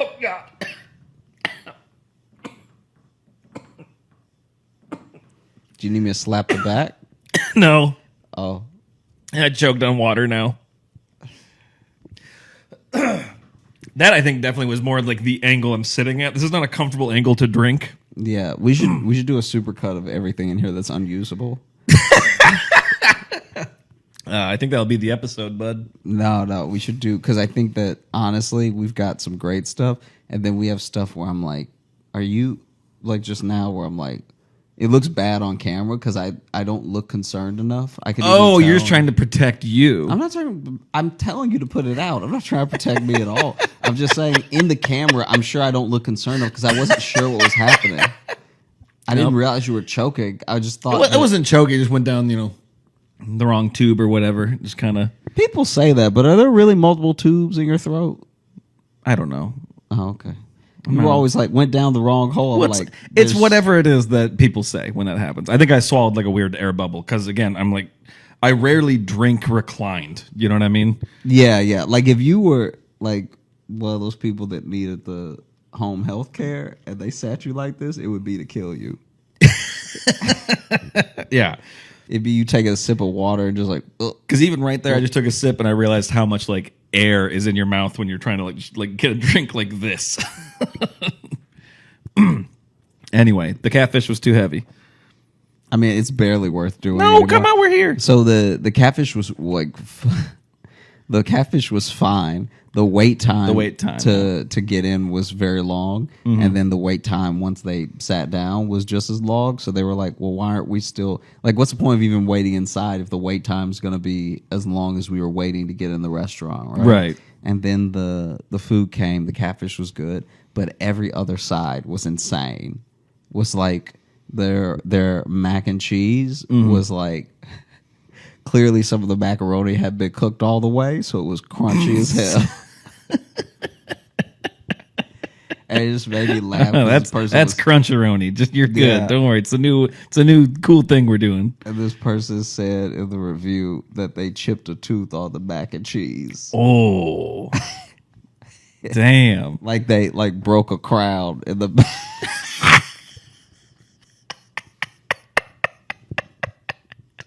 Because the mac and cheese was like they it's not like they ate the whole thing. Once they realized that it wasn't like a freak thing, they were like, "Oh, I'm done with it." But then they took. Obviously, you take a spoonful. You're very hungry. You've been waiting for an hour and a half or more, and so as soon as your food comes, you start digging in. Yeah, and they bit into this like very undercooked mac and cheese. And just that's great. Lost a little bit of a dental work with it. We thought you ordered it rare. Yeah, we thought you really wanted a challenge in your mac and cheese. Yeah. We weren't sure if you were one of these absolute wimps. Yeah, who likes it cooked all the way. Yeah, are you on a raw diet? We thought you were on a raw diet, and that's we just give it to you. We just straight from the box. Yeah, that's why it is piping hot cheese. With not even cooked macaroni. Oh, man. Yeah. Did you have another one, or was that the whole? No, that was it. Good, okay. Yeah. I think we, as much as we didn't get to the review, it took up the perfect amount of time, I think. Because now, we can open the... And you talking about how we both have heat stroke. I didn't say I didn't have it worse. All right. It just seems like between the two of us, if one of us needed attention, it should be you first. Oh, I agree with you 100%. Don't help him. No, I'm just saying, if we Uber to the hospital right now, I'd be like, hey, my friend is not doing well. And the simple fact I was able to explain that to you means I'm fine. I am not disagreeing with you. Mm-hmm. I'm just saying we both need an IV, I think. What have I done? I like that you're a fiddle. I like that we spent most of this both so healthy, complaining about how hot and uncomfortable we are, and now you're pretending like everything's great for you. I'm not saying everything is great. Almost everything is great. All right. Well, let's open up the Mubba. Let's see here. I've got a couple picked out. This is from Buko. Who is it? Buko or Buko? Because spelt. I'm wondering if am I supposed to put more stank? I think it's Buko. Okay. I just can't tell if it's like because like it looks like the word book. Mm-hmm. You know what I mean? So it's like Buko is different than Buko. You know what I mean? I'm just wondering. No, I'm with you. I just think you said it right the second time. Okay, cool. Yeah. That's what I just wanted your opinion. What I like about this already is that we've pronounced their name several different ways, and then we had to have got it right at some point, and now the way they open up is funny because it's lots of iterations of our name. That is true. I didn't even see that. Yeah, this one is titled Advice, and it says, Hey, Jogan, Lashi, J-Lo, Squeaks in Toontown. This is Buko. I wanted to suggest that y'all start an advice segment on the podcast. I think you did really well when giving advice during the mailbag last week and think that should be a regular thing you do. That was, I think, off of the relationship advice we had gotten into. Also, Josh, get Logan's face tattooed on you, or y'all can get matching / complimentary tattoos. Like Logan gets a little man holding specs, and Josh has a little man that's squinting and tripping. I just got my first tattoos less than a week ago, and they aren't that sore. Now, last part just seemed like a brag. Yeah, that does seem like I just don't feel pain like some of y'all. Yeah, I'm doing great, but you two are scared of needles. Mm-hmm. Also, if we're asking for advice, I don't really know how to flirt sober, and I want the lady that did my tattoo to be my girlfriend. She's very pretty and really interesting. Kind of older than me, but I don't really be dating people my age, which I think is okay because I'm an adultish woman. I'm 21, so you don't think I'm a minor. That is probably good clarification to put in there. Because if you were like, I'm 15, I'd be like, oh, don't worry, you're going to strike out with everyone for the next 10 years. You should leave her alone. How do I start talking to her? Because I have her number.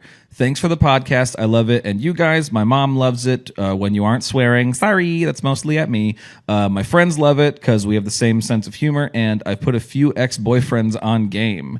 Thanks for being the sun in my stormy weather. Kind regards, Buko. P.S. Sorry this email is so long. Not that long. I think you did great. I think you nailed it with the email length. So if I could tackle the question first real quick. Okay. To me, it really depends on one caveat. It depends. Do you have their number because they gave it to you? Or do you have it because they do your tattoos? Because if it's just because like they're the person you hit up for like, oh, here's what I'm thinking of getting, lining up the appointment time. Because I know people who have that. They just have like their tattooist number. So if you have it strictly from that business transaction, you may want to leave this person alone unless you have a personal relationship with them. If they gave you your number because you guys like hit it off and then exchange numbers to like talk, then that just changes it. Then you are open to a conversation, I think. Mm-hmm. But I think otherwise it's a little bit of like, trying to hit on a waitress because they're being nice to you.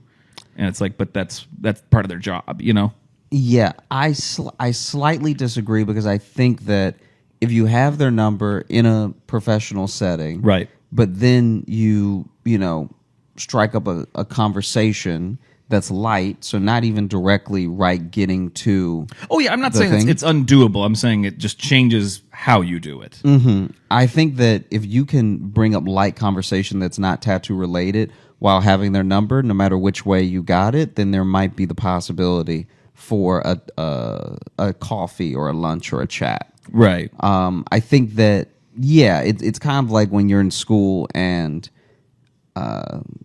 especially when you go to a small school or when you're in a camp or something, and they just give everyone's numbers to everybody, that's not the same as having the person's number.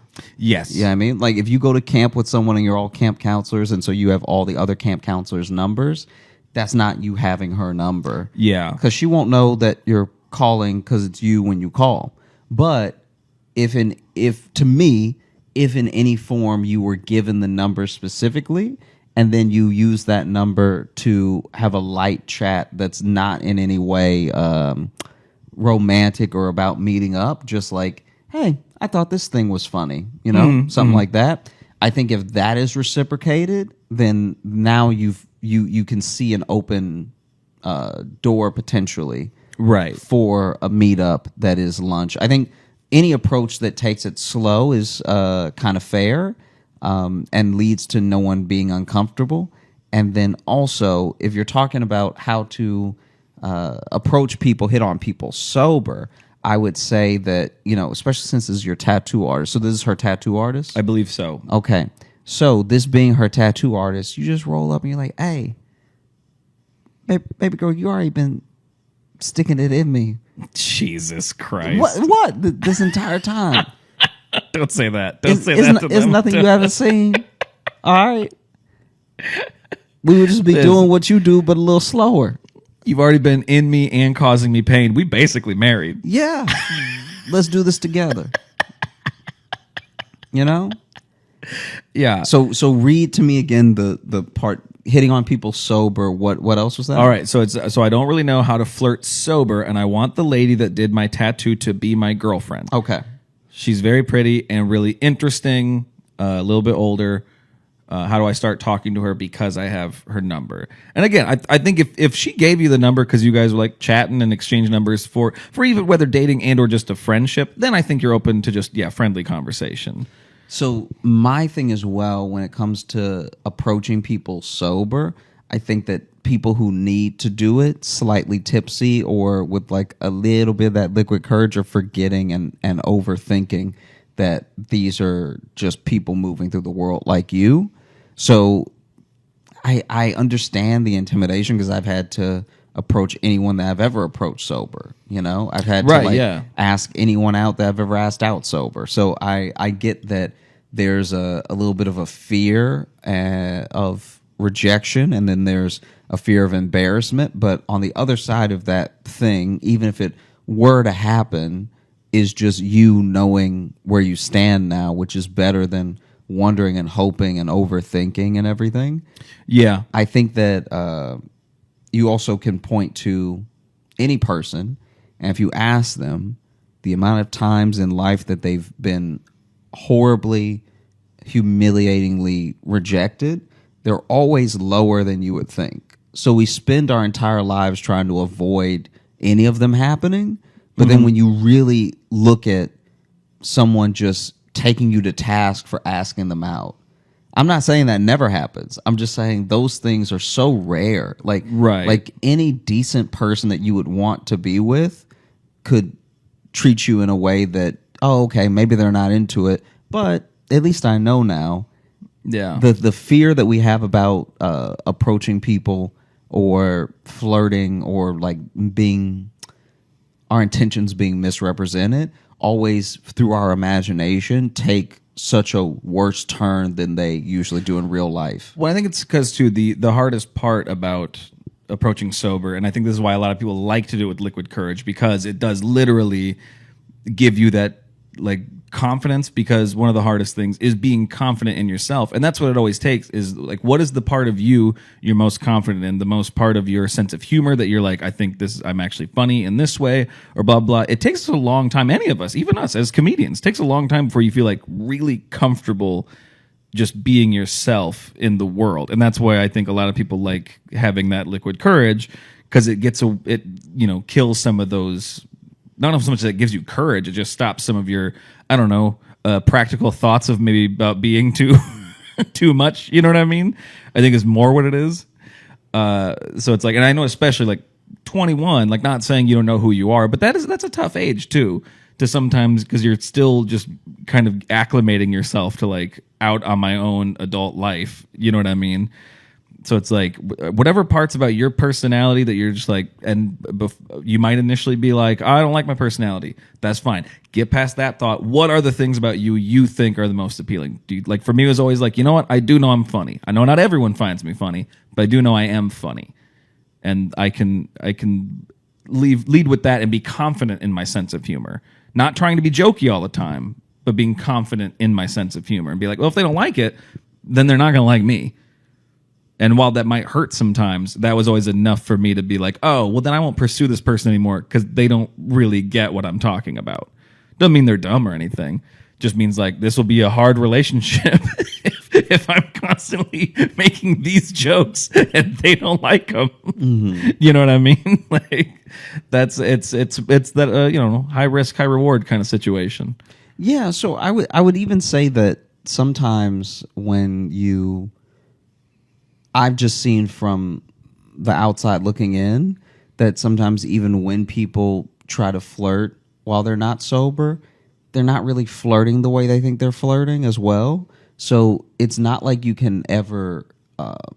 It's best to take these things head on emotionally because it's not like you can cheat the system in a sense. Does that make sense? What I'm saying? Yeah. Like I've known guys who had just trouble around women. And so then they like get a little tipsy because they were nervous about asking someone out. Right. And then they ask them out way too close to their face. And now you have a different issue. So it's like being comfortable with yourself and settling into yourself that's great advice because I think that that's the best way that in any situation you start to know and feel worthy of someone else's time and attention. Yeah. Which is the main point of being confident in approaching a person. Yeah. And if you shoot your shot and it doesn't really work out, they do your tattoos. So now you can just easily sidestep this into a business transaction. Be like, oh, hey, I was thinking about getting this. You know what I mean? If it's like, they didn't really take the bait or whatever, all right, let me not take the bait. That's the wrong wording. But you know what I mean? Like, they don't seem to be going for this. Like, oh, hey, I'm thinking about maybe getting another one. Blah, blah, blah. What do you think about this? Is this something you could do? Mm-hmm. And then the conversation can go back to tattoos, and then then you save a little ego there. Also, all of life is like practice for other points in life, and so just facing that sort of quote unquote fear, but like facing that aspect of fear and asking that person out is better practice even for the next time you might have to do it, or and the also, next time you might have to do it. And also, if she's an attractive tattoo artist, she has been hit on probably so many times in way worse ways. So whatever you do probably won't be the worst. I can see that. Yeah. There's definitely, probably hardcore like bros who've really tried to be like, yeah, and hey, since you're down there, that kind of shit. It'll be those kind of assholes. You know what I mean? Sure. So it's like, I don't know. Yeah. I just think that practice thing is huge because I think that eventually you get to a point where you feel comfortable even if it's just through repetition of like shooting your shot. Yeah. So we hope that helped and hope it all made sense. Wouldn't it be wild if they wrote in the next week like, hey, you guys probably shouldn't give advice anymore. Like that probably shouldn't be an aspect of the show. Hey, we weren't asking for it, so it's all good. This next one here, this is from Calliope, and can I be honest with you, even non-heat stroke brain, I know what that word is. I know what the word Calliope is. It always reads wrong in my brain the first time. It always registers as Calliope the first time, and I go, that's not a word, and like I have to do that every time I read that. That's just a little fun fact about me. But anyway, this one is called Thank You. Hi, Toontown and Squeaks. First off, hi, my name is Calliope, and my pronouns are he, they. These past couple years, I've been struggling with coming to terms with my gender and sexuality, and my family being very openly against the LGBTQ plus community hasn't helped any, for obvious reasons. I found comfort in comedians, and Josh became one of my favorites very quickly, and I started showing his videos to all of my friends. When I found out about this podcast a few months ago, I can say without a doubt that I felt much better. High school has been tough, and I'm moving to a whole new state soon, but you guys have helped me deal with it all. Anyways, thank you both for helping me through this weird time in my life. When I listen, I don't worry about any of my issues, and I think that's neat. That's all. Thank you both from Calliope. Oh, also, 10 million jangles out of 3. I know it's not the most jangles we've gotten, but I think... By ratio. I think by ratio it is. It might be, yeah. 10 million out of 3, I think, is way more than the other larger groups of jangles we have received, I think, actually. I think ratio-wise, you're winning in that one, Calliope. Yeah. Glad to hear that. Sorry, things have been tough, and I know I've moved to new places, especially when I was even when I was younger than high school. And it is there's nerves to that, but like the one good thing is like but you get to be a fresh person to all of them. It's like you get to truly make a first impression, and especially being in high school, you're old enough to kind of know what that's going to be.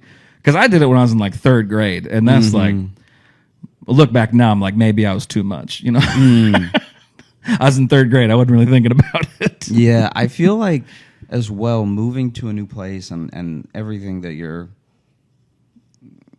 going through. I mean, I'm really glad that the podcast and comedy are an outlet. Like I know that they're always an outlet for me when I'm feeling any particular way. I think that comedy is such a great, like, it's not even just laugh as a distraction. It's like laugh as a means to break down an idea. And so, I really hope that the podcast continues to be that for you, and that things get better quicker, because they get better, period. But right. Sometimes while you're waiting for them to get better, it can feel longer than the process is. Like I think back to high school, and high school to college was such a great transition for me, where all the qualities that I felt like made me self-conscious in high school, all of a sudden were all the things that propelled me in my like college years. Yeah. And so I think finding out more about yourself, knowing yourself, and knowing the people around you and how they fit into how you see your future are all very powerful tools in the journey to self-actualization. Because there are some people that,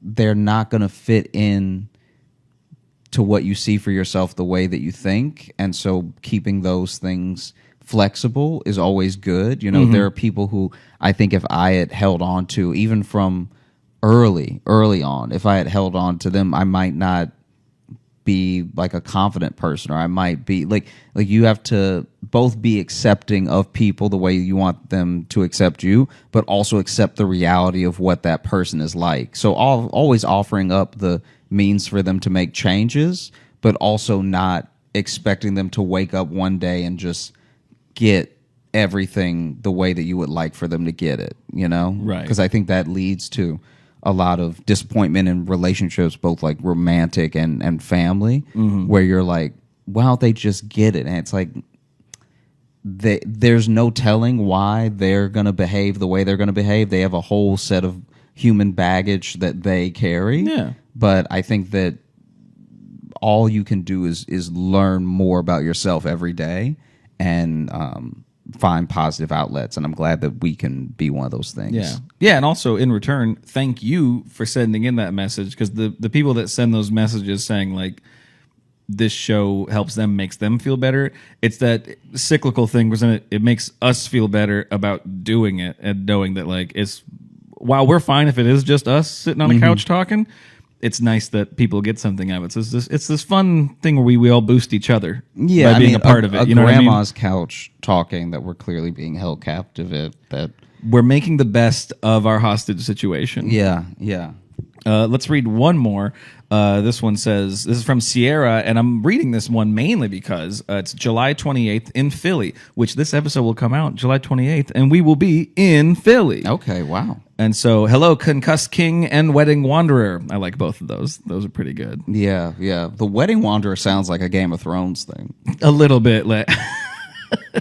I've emailed before, was there during a live show where we talked about school lunches, and you got to and you got to see Josh in New York City earlier this year. Oh, and they got to see. That's a picture of y'all, it looks like. Oh, sweet. There we go. But yes, I do remember the one we talked about school lunches on the virtual live show.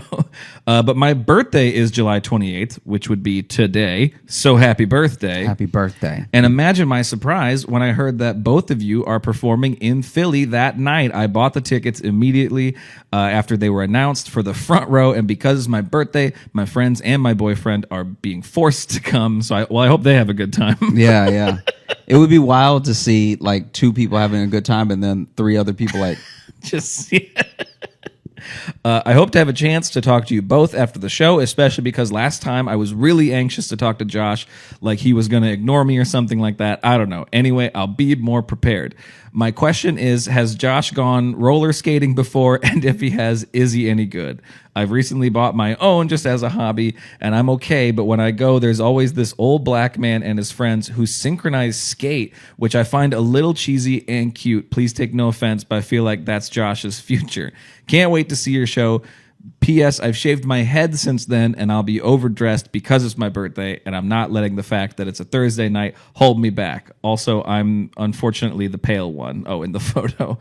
Okay, I know you're gonna do it for your birthday. Please do not show up very drunk. If you reserved your front row ticks, please don't make us have to handle you. I have been roller skating before. How'd it go? I roller skated, then I roller bladed, and I've been several times, and none of them have gone particularly great. I'm definitely one of the, like wallflowers at a dance. Mm-hmm. I'm definitely one of the rink flowers, the rink grabbers. You know, the people who hold on. A real rail grabber. Yeah, because then sounds like an insult. The rink that we had near me, the closest one when I was younger, had a rink that had the sort of was the actual partition called? Like the rink is the actual partition between standing and the right. The little half wall, whatever. So the half wall stopped at the wall. So then it was almost like a big oval with a little bit of wall where there was no half wall. So it was essentially you would grab the half wall the entire way. And then the railing would like stop. Like the railing would stop once it got to the wall. Gotcha. And so at least some of the rink was flat where you really had to just skate. Just you and that's clawing at a wall. And that's always where I fell. I would just slide down the wall whenever I got to that part. Yeah, I roller skated a little bit as a kid, but I was never a confident skater. My brother was a roller blader, and that I never could really. I was never confident enough to stand on those, and then I haven't tried in a long time, especially stuff like that. Ever since I got my really bad head injury. Slipping is not a thing I'm fond of, so crack my skull once, shame on you. Floor, crack it twice, shame on me. Didn't really crack my skull, but yeah. Let's end the show. Thanks so much for listening to the Josh Oz show. We had a great time recording. I hope you had a great time listening. If you are looking to not have a great time recording. No, this was fun. You didn't have fun? I'm kidding. Oh, okay. Talking about us being hot. Oh, yeah. Some of that's going to go. It has to. What's going to be really funny is us kind of talking about, like pretty much trashing ourselves for going on and on about it. Yeah. But then we have enough time recorded that you're going to cut some of it. So then someone's going to be like, what are they talking about? I might leave all of it. Who knows? They like when we're real. They won't like this level of real. There's literally just a thing of you choking. That's too real. I know, but that's such a great escalation of where we were at. You know what I mean? So it's hard to wrap up the outro. You should just keep the choking and cut everything related to heat would be very funny. Because there's just me. I didn't look concerned enough on camera. So can you choke again so I could fade a little bit of like, oh no, my friend. Oh no, what is happening to him in his esophagus? You very quietly said, do you need me to pat your back? Yeah, because I didn't know. I didn't know if you were laughing or if you, because my head was down when you took the sip. Right. I didn't even know you had water in your mouth. Oh. And so I just see you like hunched over, like, oh.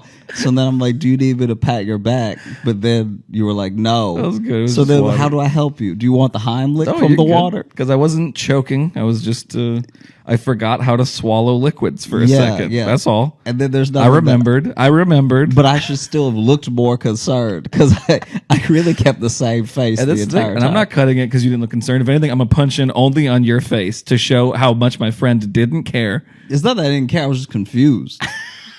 Imagine if you were in an office building right Go now. and finish the fucking show. No, just hear me out. Imagine if you were in an office building right now and I fell off of the roof, but then you just see me whiz by like, yeah.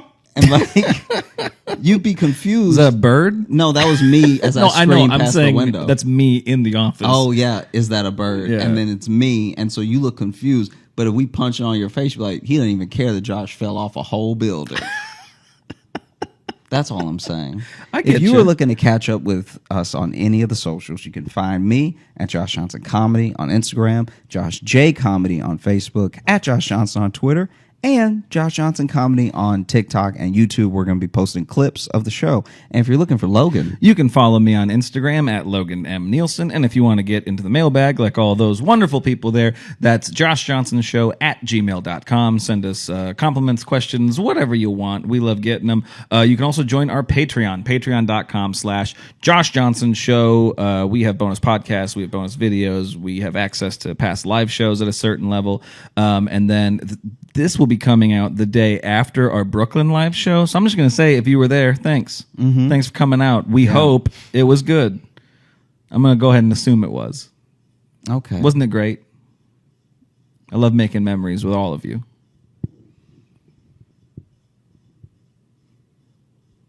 Not gonna compliment our fan base for being there and supporting us. Well, you're saying you hope it's going to be great. I just know it's going to be great, so I didn't say anything. Oh, okay. Yeah. Yeah, better leave that level of hype in your pocket. Yeah, don't know. I mean, I just know it'll be good, so I don't need to. Yeah, I mean, it's kind of like if I made you a pie and I was like, "Hope you enjoy it. It's not poison." Right. You'd be like, why would you even say? But I just don't want to. I don't want to be preemptively cocky about a thing from the past. You know what no, I mean? no, but be cocky, because then the thing from the past will be a good present, Okay. and then in the future you'll be like, "I'm glad I." All right, fine. Let me take a retake of that. For everyone, our live show would have been last night. If you were there, you're fucking welcome. You're welcome for what we did for you. Wasn't it amazing? God, we should have charged more. There, is that better? Is that more what you were looking for? A little bit, All right, cool. yeah. You gonna go stand in front of the fridge? No, I think I'm just gonna have to lay outside. That's not gonna be better. Yeah, finish.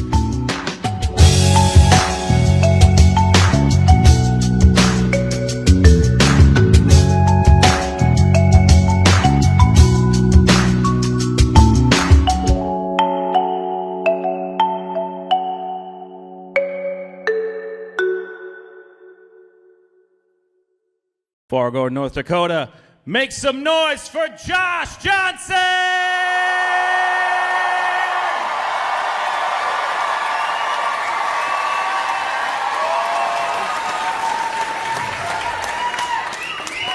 I've had doctors that really just felt like they were piecing it together as we went. You know what I mean? Like, truly. Like, one time, I don't even know what it was. I had something on my leg that was, like, concerning me, right? And so I went to the doctor, and I'm telling him about it. I'm sitting in his office, going over it, going, like, when it happened, everything, how worried I am, because I've never seen anything like this before, and how I've just been, like, feeling, like, tired all the time, so I'm wondering if it has something to do with this. And he's like, yeah. And I was like, do you want to take a look at it? He's like, yeah, we'll get to it. And then he stands up, grabs, like, all the stuff, stethoscope, stuff that he, I guess he gonna listen to it. I don't know what the plan is. But then he's like, go ahead and stand up, and you can drop your you can drop your pants. And I'm like, why are you seem nervous? Like, it was just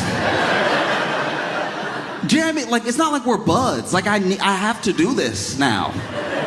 And we've talked about it thoroughly. Like, you know where the thing is, like upper thigh, right? And so then I like open my belt buckle, I unzip, I start dropping my pants, and maybe I did too fast for him because he was like, oh, pause. I was like, pause?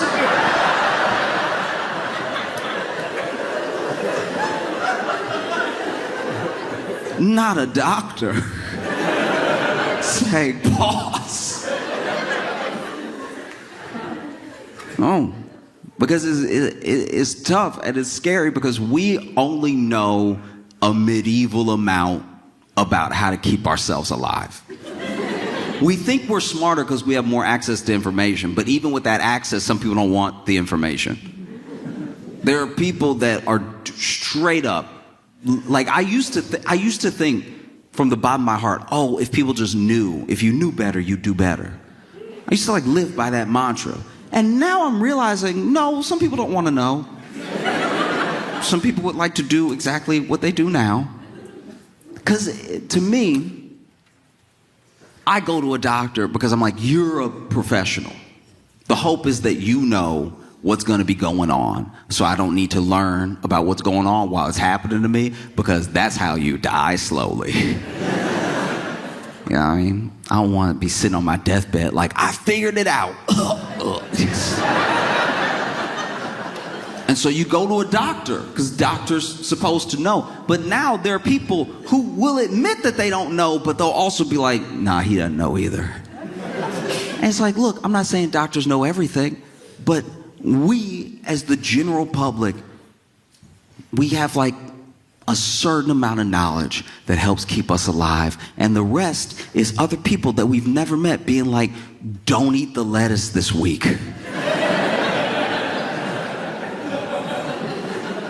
There's E. coli everywhere. And without them, I wouldn't know that. I'd be hitting the lettuce hard. I'd be like, look at how healthy I am. I'm mid-salad right now. Oh, you do your best. Everyone is doing their best. Don't think that I think people aren't doing their absolute best. Even when they don't do what I agree with, even when they don't do things that I think are like common sense, people are doing their best, you know? It's just sometimes someone's best shouldn't be here. Do you know what I mean? You could have all the good intentions in the world, but if your best is like subpar, it should probably get you out of there. Let you be a cheerleader.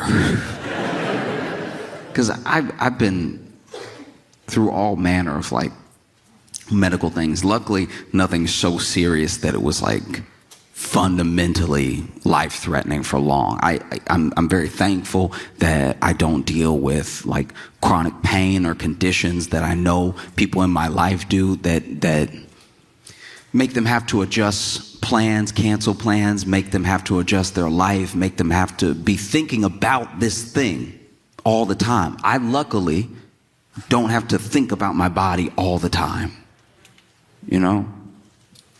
But I know a lot of people that do. I know a lot of people that depend on those experts for things that if we were going off of my knowledge, most of this room would be dead.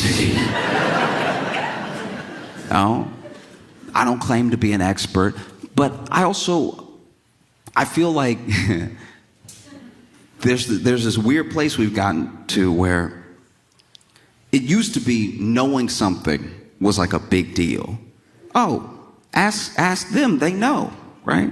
And now questioning something is as big of a deal as knowing something. And I'm not saying questions are bad. I just think that at a certain point, we need to distinguish the people who only ever ask questions from the people who actually know things. Do you know what I mean? You should ask questions. I don't want anyone to blindly follow anyone. I'm just saying that when people say do your own research, some of them haven't researched. Research is boring. If you weren't bored during your research, if you just strung a marathon of documentaries on YouTube together, I bet you that wasn't research, though. I'm not even saying everything you learned was wrong. I'm just saying, like, research usually takes time, takes years of your life, takes dedicated study and attention. Real research, knowing something, you have to give something to know something. It takes nothing to just pick things apart until you confuse everyone. Do you know what I mean? And so I said all that because I've made mistakes in my life. I didn't know the difference between the emergency room and urgent care. I wish that they give one of them a less immediate name. I didn't know they weren't interchangeable, all right? It's the emergency room and then it's urgent care. Well, I urgently need help for my emergency, so what should I do? Where does that leave us now? I'm at a fork in the road and whichever I pick sounds like they'll help me quickly. Turns out emergency rooms are for like life-threatening, immediate care. Urgent care is for when you got like a headache.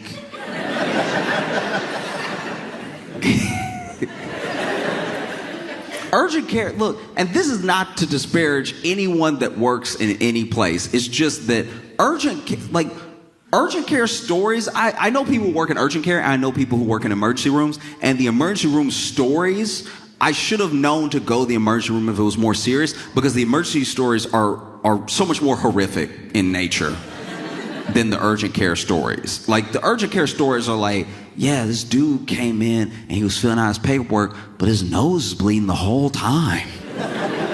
Kind of got all over the paper. And then he handed it back to me and I was like, ugh.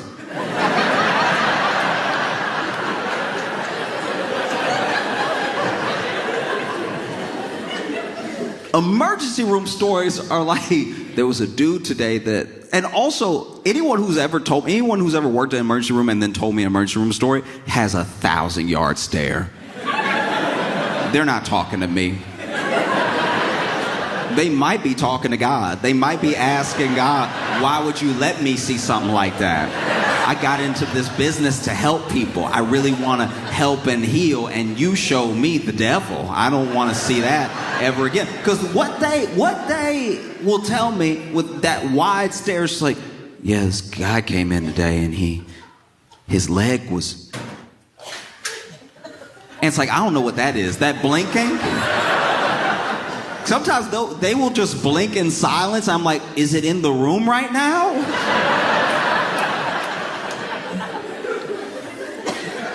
This guy came in today and his leg was in his chest.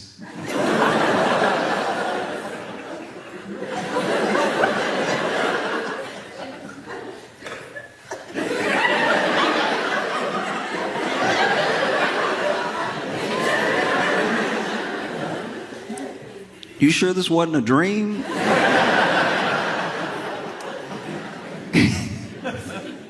No.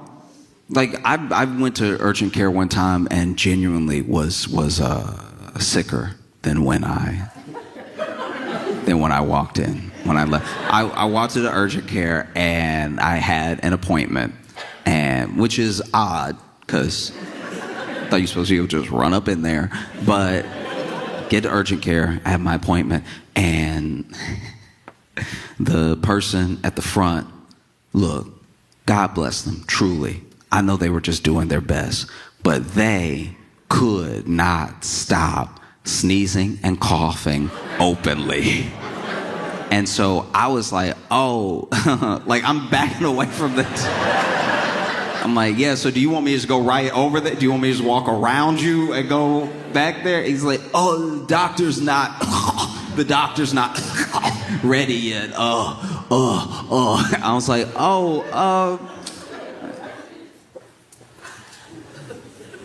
you can go first, dog. Like, if you, I mean, you're already here and you here all day and like, I don't know, you're probably killing everybody. So if you want to go, that's supposed to be the benefit of working here, right? That you already here in case you need to be here. And he was like, oh, don't worry. It's, Don't worry, it's not COVID. And I was like, that wasn't my concern at all. I wasn't wondering if it was COVID. I was wondering why it was happening right now to you. Like, I want you to be well. That would be better for everybody in here because we all came sick. And if we all mix our sick together right now, I'm pretty sure we'll get a new thing. And I don't want that to happen. And then my man sent me back so the doctor could cough in my mouth. Everybody had it, whatever it was, everybody had it. But now, when you go to the emergency room, let's say that's closer than urgent care, and you're like, you know what, I'll just go right now. And then you get in there, and even if you have a terrible migraine, when you look around an emergency room, it does make you self-conscious about your sickness. The same way where you like go to the gym for the first time in 8 years and you looking around at all the people who are like already swole. When you get to an emergency room and you're not that sick and then you just see people holding bullet wounds closed, you're like, you can go before me if you want. Like,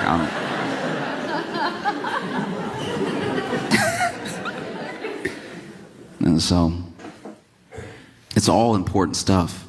It's hard for us to stay healthy because it's already hard for us to live. You have to do everything that it takes to like have a life, keep people alive if you've made people, and be healthy. And I don't know, maybe it's just the way that we work as a country, but we're so back and forth and 100% all the time. All gas, no brakes, all the time, always behind, fighting, trying to get back in black, fighting that red line, fighting that poverty line to the point where there are people who genuinely believe they don't have time. Oh, you could do this. This is the healthier thing to do. Oh, make some time for this. I don't have time, right? By the time I get home, I'm exhausted. I just want to sleep. Can I at least have sleep? And so it's tough, even when it comes to eating, even when it comes to like what we know to eat to be healthy. It changes. And sometimes it changes because we find out something. And then sometimes it changes because a company is like, actually, there's a lot of money in kale. You remember kale? You remember that thing that we used to put at the bottom of every salad bar? It used to be the floor of the salad bar. You would go to a Pizza Hut and there would be kale wrapped around the pizza. Not on the pizza, under the pizza. Just use kale as like foliage. And then one day somebody was like, hey, we growing all this kale. You ever taste some? You ever bite down into that kale? It's probably good for you. And then takes off, becomes a whole craze. I'm always blown away with food crazes of food that we've been eating. We've all been alive for a while now, but every year there will be some superfood that's a food we were already aware of. Remember when avocados had their day? Remember when avocado was like, no, your skin. And there's vitamins it's so good for you. Your skin. Do you want more skin? Your skin. It's so good for you. See, you have extra skin under your skin. You'll be so healthy. You remember coconut oil? There was a year where coconut oil could do no wrong. They were like, no, put it on your skin. Lather yourself up at night. You'll just be so moisturized. Put in your hair. It'll get all the dirty stuff out of your hair. It'll clear out your pores in the hair and everything. Get the hair follicle all nice and juicy and stuff. Eat it. Cook with it. It's so good. It'll be good it'll fix your skin from the inside. It'll be delicious and it'll fill it. Ooh, it'll be like all of your organs have new skin. And then somebody else came out with a study that was like, oh, actually don't do any of that. Like, it's It's actually going to fully clog your pores. It's going to clog the pores of your hair, and if you eat it, it's going to, like, I don't know, be like a little too loose in your heart while your heart's trying to pump blood. I don't know what they said, but it just, they turned on it in a day. And you would think that all this stuff is happening because we're finding out all these things, but what's really happening is all of these narratives are competing at the same time. There are people who have a vested interest in you eating as much meat as possible, and then there are people who have a vested interest in you eating no meat at all. And I don't even mean on a political front. I'm not even talking about environmentalists versus like vegans versus people who have money in Big Cow. I'm talking about genuinely there are people who believe, for whatever reasons they've come to, that they've concluded that they believe this thing is good for you, this thing is bad for you, and then they put it out into the world. And because we have the internet, you could look up anything, and anything is as good for you as it is bad for you. And that is scary when you know what a medieval amount to keep yourself alive. I'm not claiming to be smarter than anybody, and I try to listen to experts, and I try to do my quote-unquote own research. It's a lot of reading. It's pretty boring. That's why I feel like I'm doing the right thing. You know, but it's still tough to know. I'm not coming down on people for not knowing. I think it's mostly that if someone went to all the trouble to know, maybe that should mean something. You know?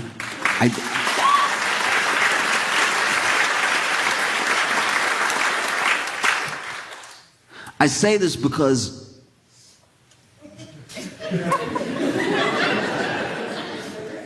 RFK Jr. is the head of health and human services.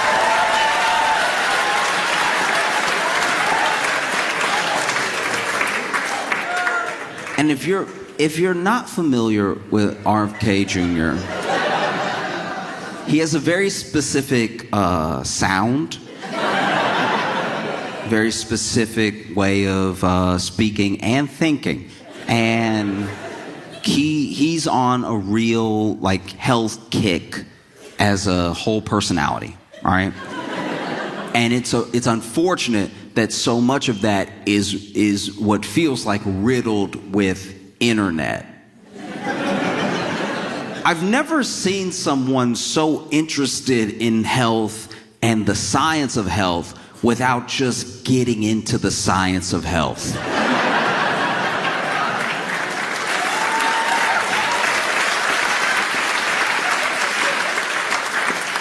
Do you know what I mean? It would be like me knowing every stat that there is to know about basketball. But then when someone rolled me a ball or even tossed me a ball, maybe I'm playing my first pickup game of basketball. With all of this knowledge I supposedly have of the game, I know plays, I know players, I know stats, I know strategies, and then someone actually passes me the ball and I go,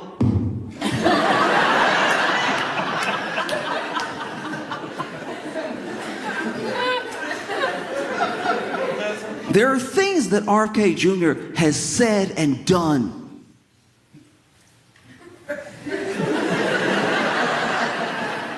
They don't just worry me. You know what I mean? They don't just like worry me. They actively go against, like, it's one thing if you have one theory.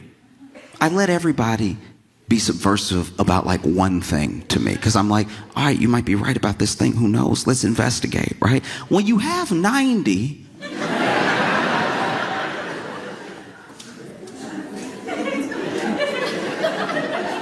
nah dog, this is bad.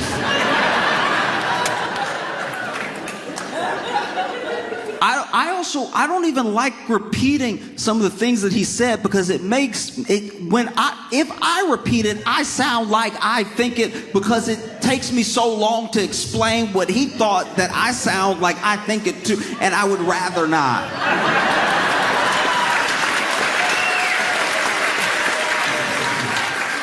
You know, during his confirmation hearing, he said a lot of things that didn't quite fall in line with what he had been saying before he was trying to get confirmed, So he said a lot of the right things to go ahead and get confirmed. And look, he was probably going to get confirmed no matter what. There was a majority that was going to push him through, most likely, no matter what he said. And then he gets in, and this is the most troubling thing to me about like RFK Jr. is that there are moments where he'll say something that is like not only like not crazy, it's like the thing that everyone was hoping somebody would say. And then he'll quickly follow it up with a thing that no one has ever said.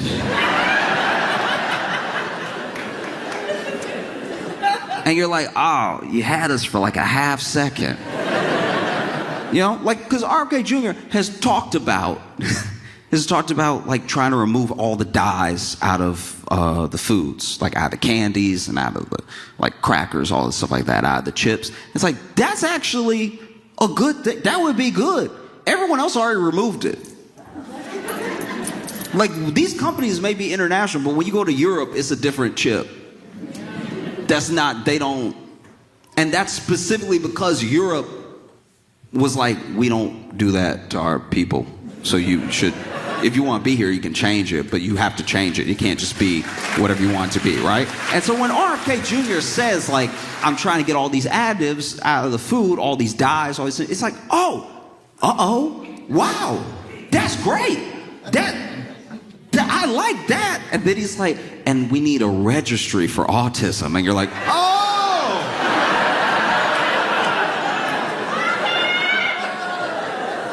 In what world? What are you doing? It's so deeply frustrating. Because it's like, that the whole thing...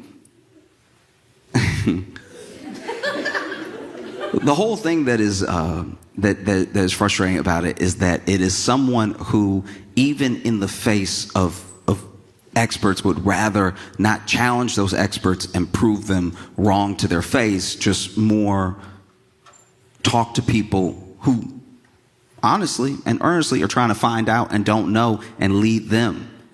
You don't see him engaging in like real debate with a doctor who's made the thing their life, who's done the true research, and who's done it over time. I'm not saying science and doctors can never be wrong.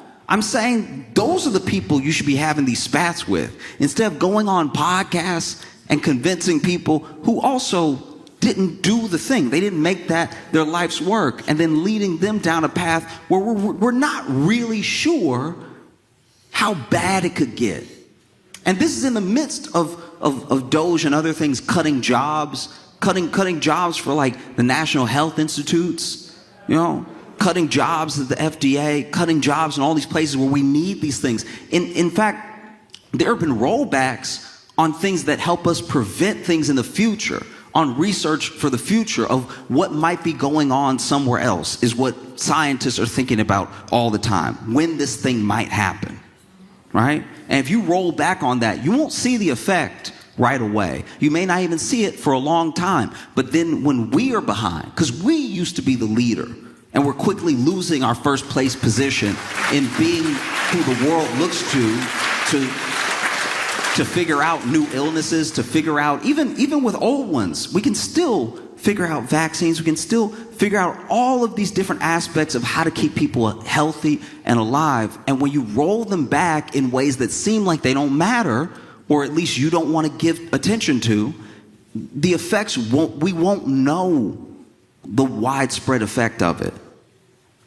And I'm worried because RFK Jr. got in under this whole like make America healthy again attitude. Is sort of a mantra, right? And I understand that he's like a 70-year-old guy that bench presses. But I would like to, if I can, be healthier than RFK Jr. because he doesn't seem healthy. I haven't seen his blood work. I'm not saying I don't know, but he doesn't seem healthy because he does a lot of stuff that doesn't seem to lead to health. long before he was ever confirmed for the head of Health and Human Services, there was a picture of RFK Jr., one of many, but there was a particular picture of RFK Jr. walking out of an airplane bathroom, barefoot.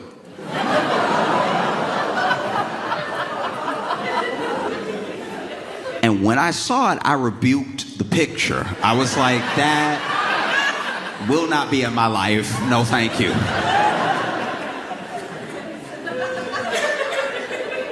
I'm not a doctor. I'm not even a scientist. But please wear some form of footwear into the airplane bathroom. You had shoes when you got on the plane. What happened? What happened between the seat and the bathroom that you were like, I gotta get these off? I'm too restrained. This man went swimming in a DC creek that's been known for like, I'm pretty sure decades, that place is nasty. It's so okay. It's so nasty that the place is nasty. It's so nasty that they have a sign saying, we nasty. Don't swim here, it's nasty. And sure, it's like this flowing creek and everything, but it's been known for a long time that sewage leaks into that creek. And he hopped in with the same feet that he walked out of that airplane bathroom with. Hopped in feet first, probably didn't even dip his toe in, was like, yeah. Swimming in the creek with his grandchildren, I'm pretty sure. And his dog. You're the head of Health and Human Services. Do us the service of being a healthy human. Like this is so crazy that we're watching you. It would be like watching the Secretary of Defense play Russian roulette. It's like, so you're not gonna be here long then. Why would you do that? Don't do that. We want you to be alive.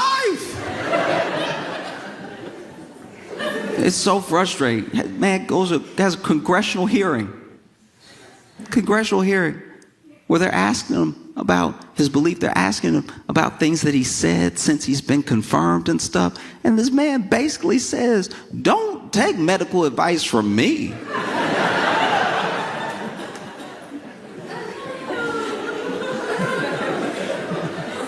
There's a part of me that almost respects that.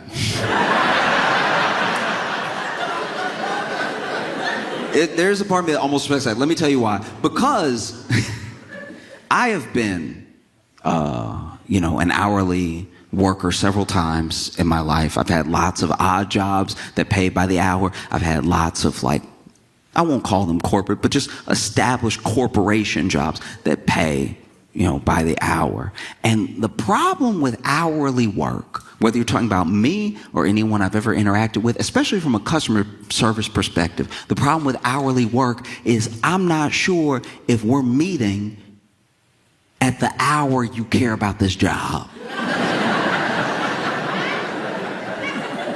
I may have caught you at a bad time at work.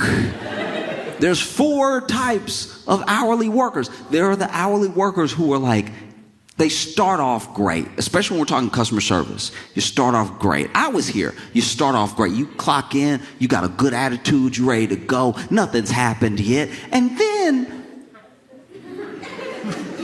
a few hours into dealing with the public, you have been beat down to a place of which you're not sure you can recover. And you're thinking about how this is Monday. So,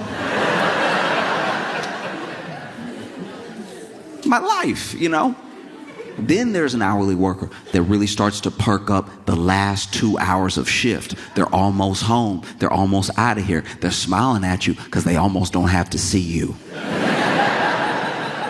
We're almost through with each other. I'm so close. Let's bring it home strong. Then there's the hourly worker that genuinely loves their job. Then there's the hourly worker who hates their job so much that from clock in to clock out, they are here to make sure that you hate their job too. Right?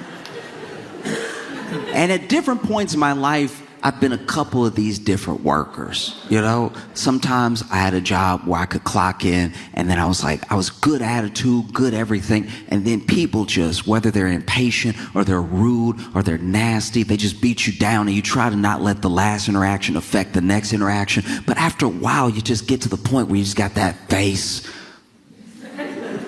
that almost like 1,000-yard stare. And you're trying to do your job, but you just want to be like, and his leg was in his chest. Like,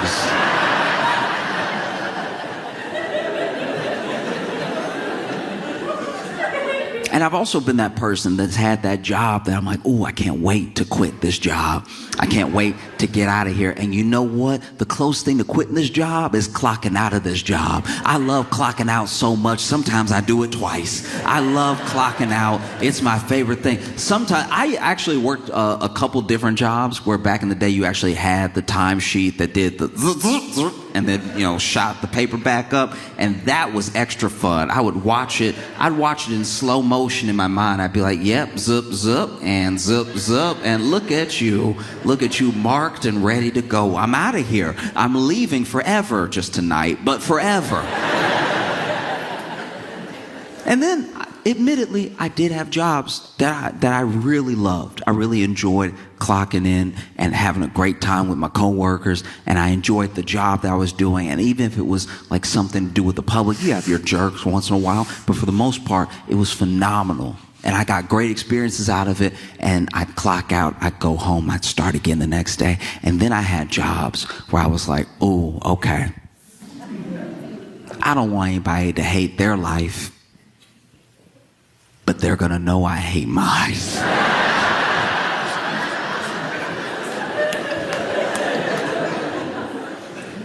And there's something in the spirit of an hourly worker that's in the middle of doing their job that's like, oh, don't do what I do. That is what I heard at that hearing. Don't follow my advice. I don't know.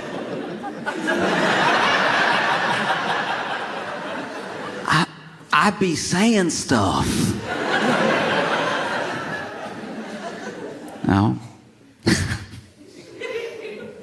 No, it's tough because it's hard to know that everyone has different levels of access and different levels of knowledge on how to keep ourselves healthy. And when you have things getting rolled back, like EPA regulations, FDA regulations, when you have people looking out less and less for the quality of drinking water, when you have people looking out less and less for what the next potential virus might be, you get yourself into some real trouble. And then they kick it back to us. They kick it back to us every time. They roll that thing back. They fire those people who, I'm not going to say every single person loved their job, but they roll things back to the point where now more people have more burden on them and less support to try to get us to where we need to be, at least on a basic level of health. And they're like, but it's up to you. You know, Dr. Oz came on and he was like, the best way to be healthy is to be healthy. And I was like, oh, do you have financial advice too? Because that's incredibly solid right there. The best way to not need these services is to not need these services. And it's like, okay, but you gotta remember, you're dealing with people who have varying levels of knowledge around what is and isn't healthy. My hometown has a bit of a meth problem. And a real conversation that I overheard at a bus stop was, no, they getting on to me because I'm smoking meth. but it's not like it's crystal meth.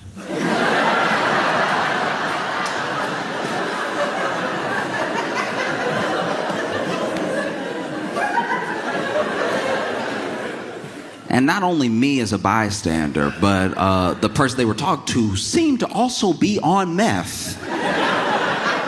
Said, "What do you mean it's not crystal meth?"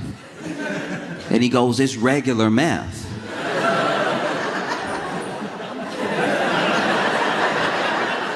And so then the other person on meth was like, "No, it's all meth.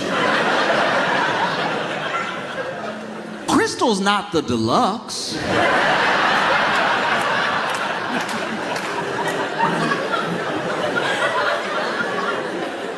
It's not like Crystal Pepsi, you know what I mean? It's all generally meth. There's not a diet meth. Meth is the diet meth. I haven't eaten in some time.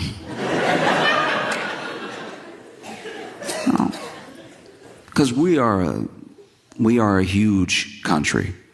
And it's when you travel, you realize how big this country really is. And it's a lot of people to try to keep healthy, try to make healthy, you know? And so you want people of the absolute highest caliber, knowledge and character to be in positions that affect your health. And I just don't think RFK Jr. is that, you know? And there's all these things. There's plenty of things that you can watch and plenty of breakdowns people have done on his ideas and his theories about health and everything, and the things that he says that fall into the lane of conspiracy and the things that he says that fall into the lane of like homeopathic cures and stuff. And I'm just saying there's a certain way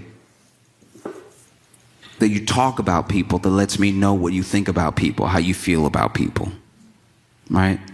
And while maybe from his perspective seeming compassionate or seeming understanding, the way I've heard him talk about people, especially people with autism, but people with any sort of different ability or way of life, and talk about it in terms that just seem so like stark and dismissive of the individual themselves in these broad brushstrokes, and then try to later come back and be like, "Oh, I was only talking about a quarter of, you know," as if that's better. You know, it makes me feel like this is not the individual that should be in that position. And that's not just because he swims in sewage. It's because like actual sewage is spilling out of his mouth every time he talks. You know? But yeah, maybe he can get the food additives out. I don't know. Like this. You know? That's just, I don't know. That's what's so frustrating to me about RFK Jr. It's like half of what people applaud him for even saying we should do or that he's trying to do is just a bunch of stuff Michelle Obama was trying to do. Like, remember when Michelle Obama was like, "How about a carrot?" You remember that? Remember when Michelle Obama was like, "Just try an apple." And people were like, "Why do you hate America?"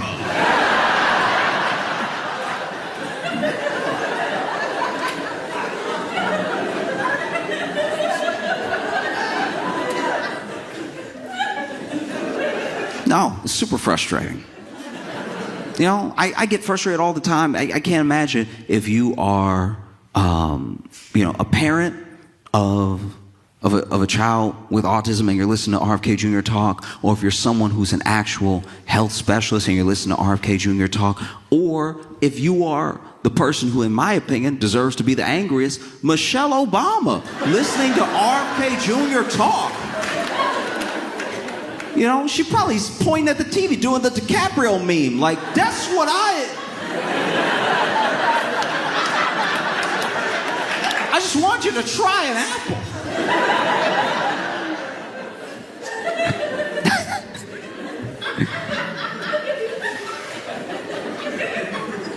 You know, that's my thing. That's really where we screwed up. You know, we do all this stuff when it comes to healthcare to make it inaccessible, right? So there's all these things that you have these premiums, you have these deductibles, you have all these different things that we understand are to keep us away from the healthcare. But then when it comes to the vaccines, when it comes to the treatments, I think we're too eager to give it to people. We should actually hold it back and make it seem like, I don't know. I don't know, it's all the way over here. Do you really want to come over here and get it? Like, I don't know.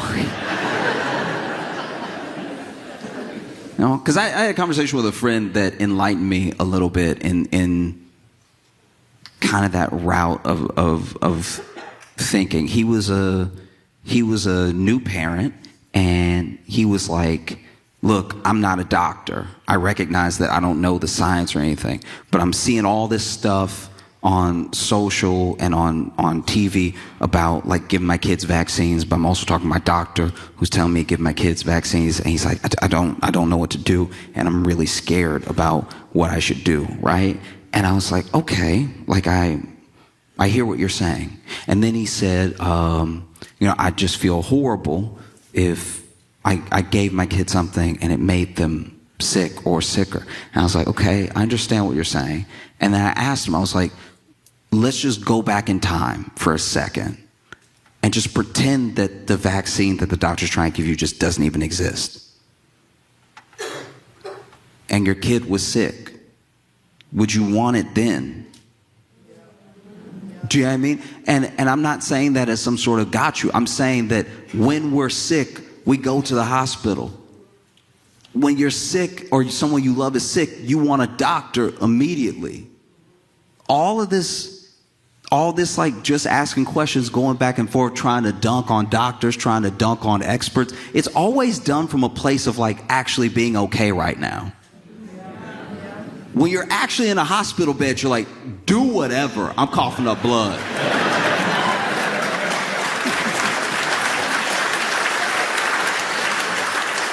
You know what I mean? And I'm not saying that to say that I don't have empathy for people who have questions or people who are unsure, people who are scared. That's where I think a lot of humanity gets lost in the conversation. When some people are just like, I don't know what to do. I'm genuinely afraid of what I should do next because there's all this stuff out here. Just like with the food, just like with the treatments. For everything, there's a thing for it and against it. And it depends on when it comes up in your feed. It depends on how you search. It depends on how you type it into ChatGPT. And so it's hard to know, to really know, right? And so I try to not just have patience, but have empathy for people who are genuinely unsure. But you saw it. You saw it in COVID. People were yelling to the rooftops, I'm not wearing a mask, I'm not doing this. Look, live your life. But then at the third cough, they did go to the people who told them to do all that stuff. And I'm just saying, I don't know, if you trust them now, if you trust them when it's bad, why not trust them a little early? You know what I mean? And I just want to make it clear, my big gripe with RFK Jr. is that he doesn't have these debates and he doesn't have these knockdown, drag-out fights and arguments about the science and about where he's coming from and how he has his logic and how he came to these conclusions with experts who are well-versed in the science and in the medicine. It's always done in a podcasty type of way. And now that people's real lives are at stake, I just think that's unacceptable. I don't know how we're so willing to give this much. I know we're not, but just, I don't know, when you look back and you compare it, as a country, Michelle Obama was like, just eat the apple. Like, it'll help.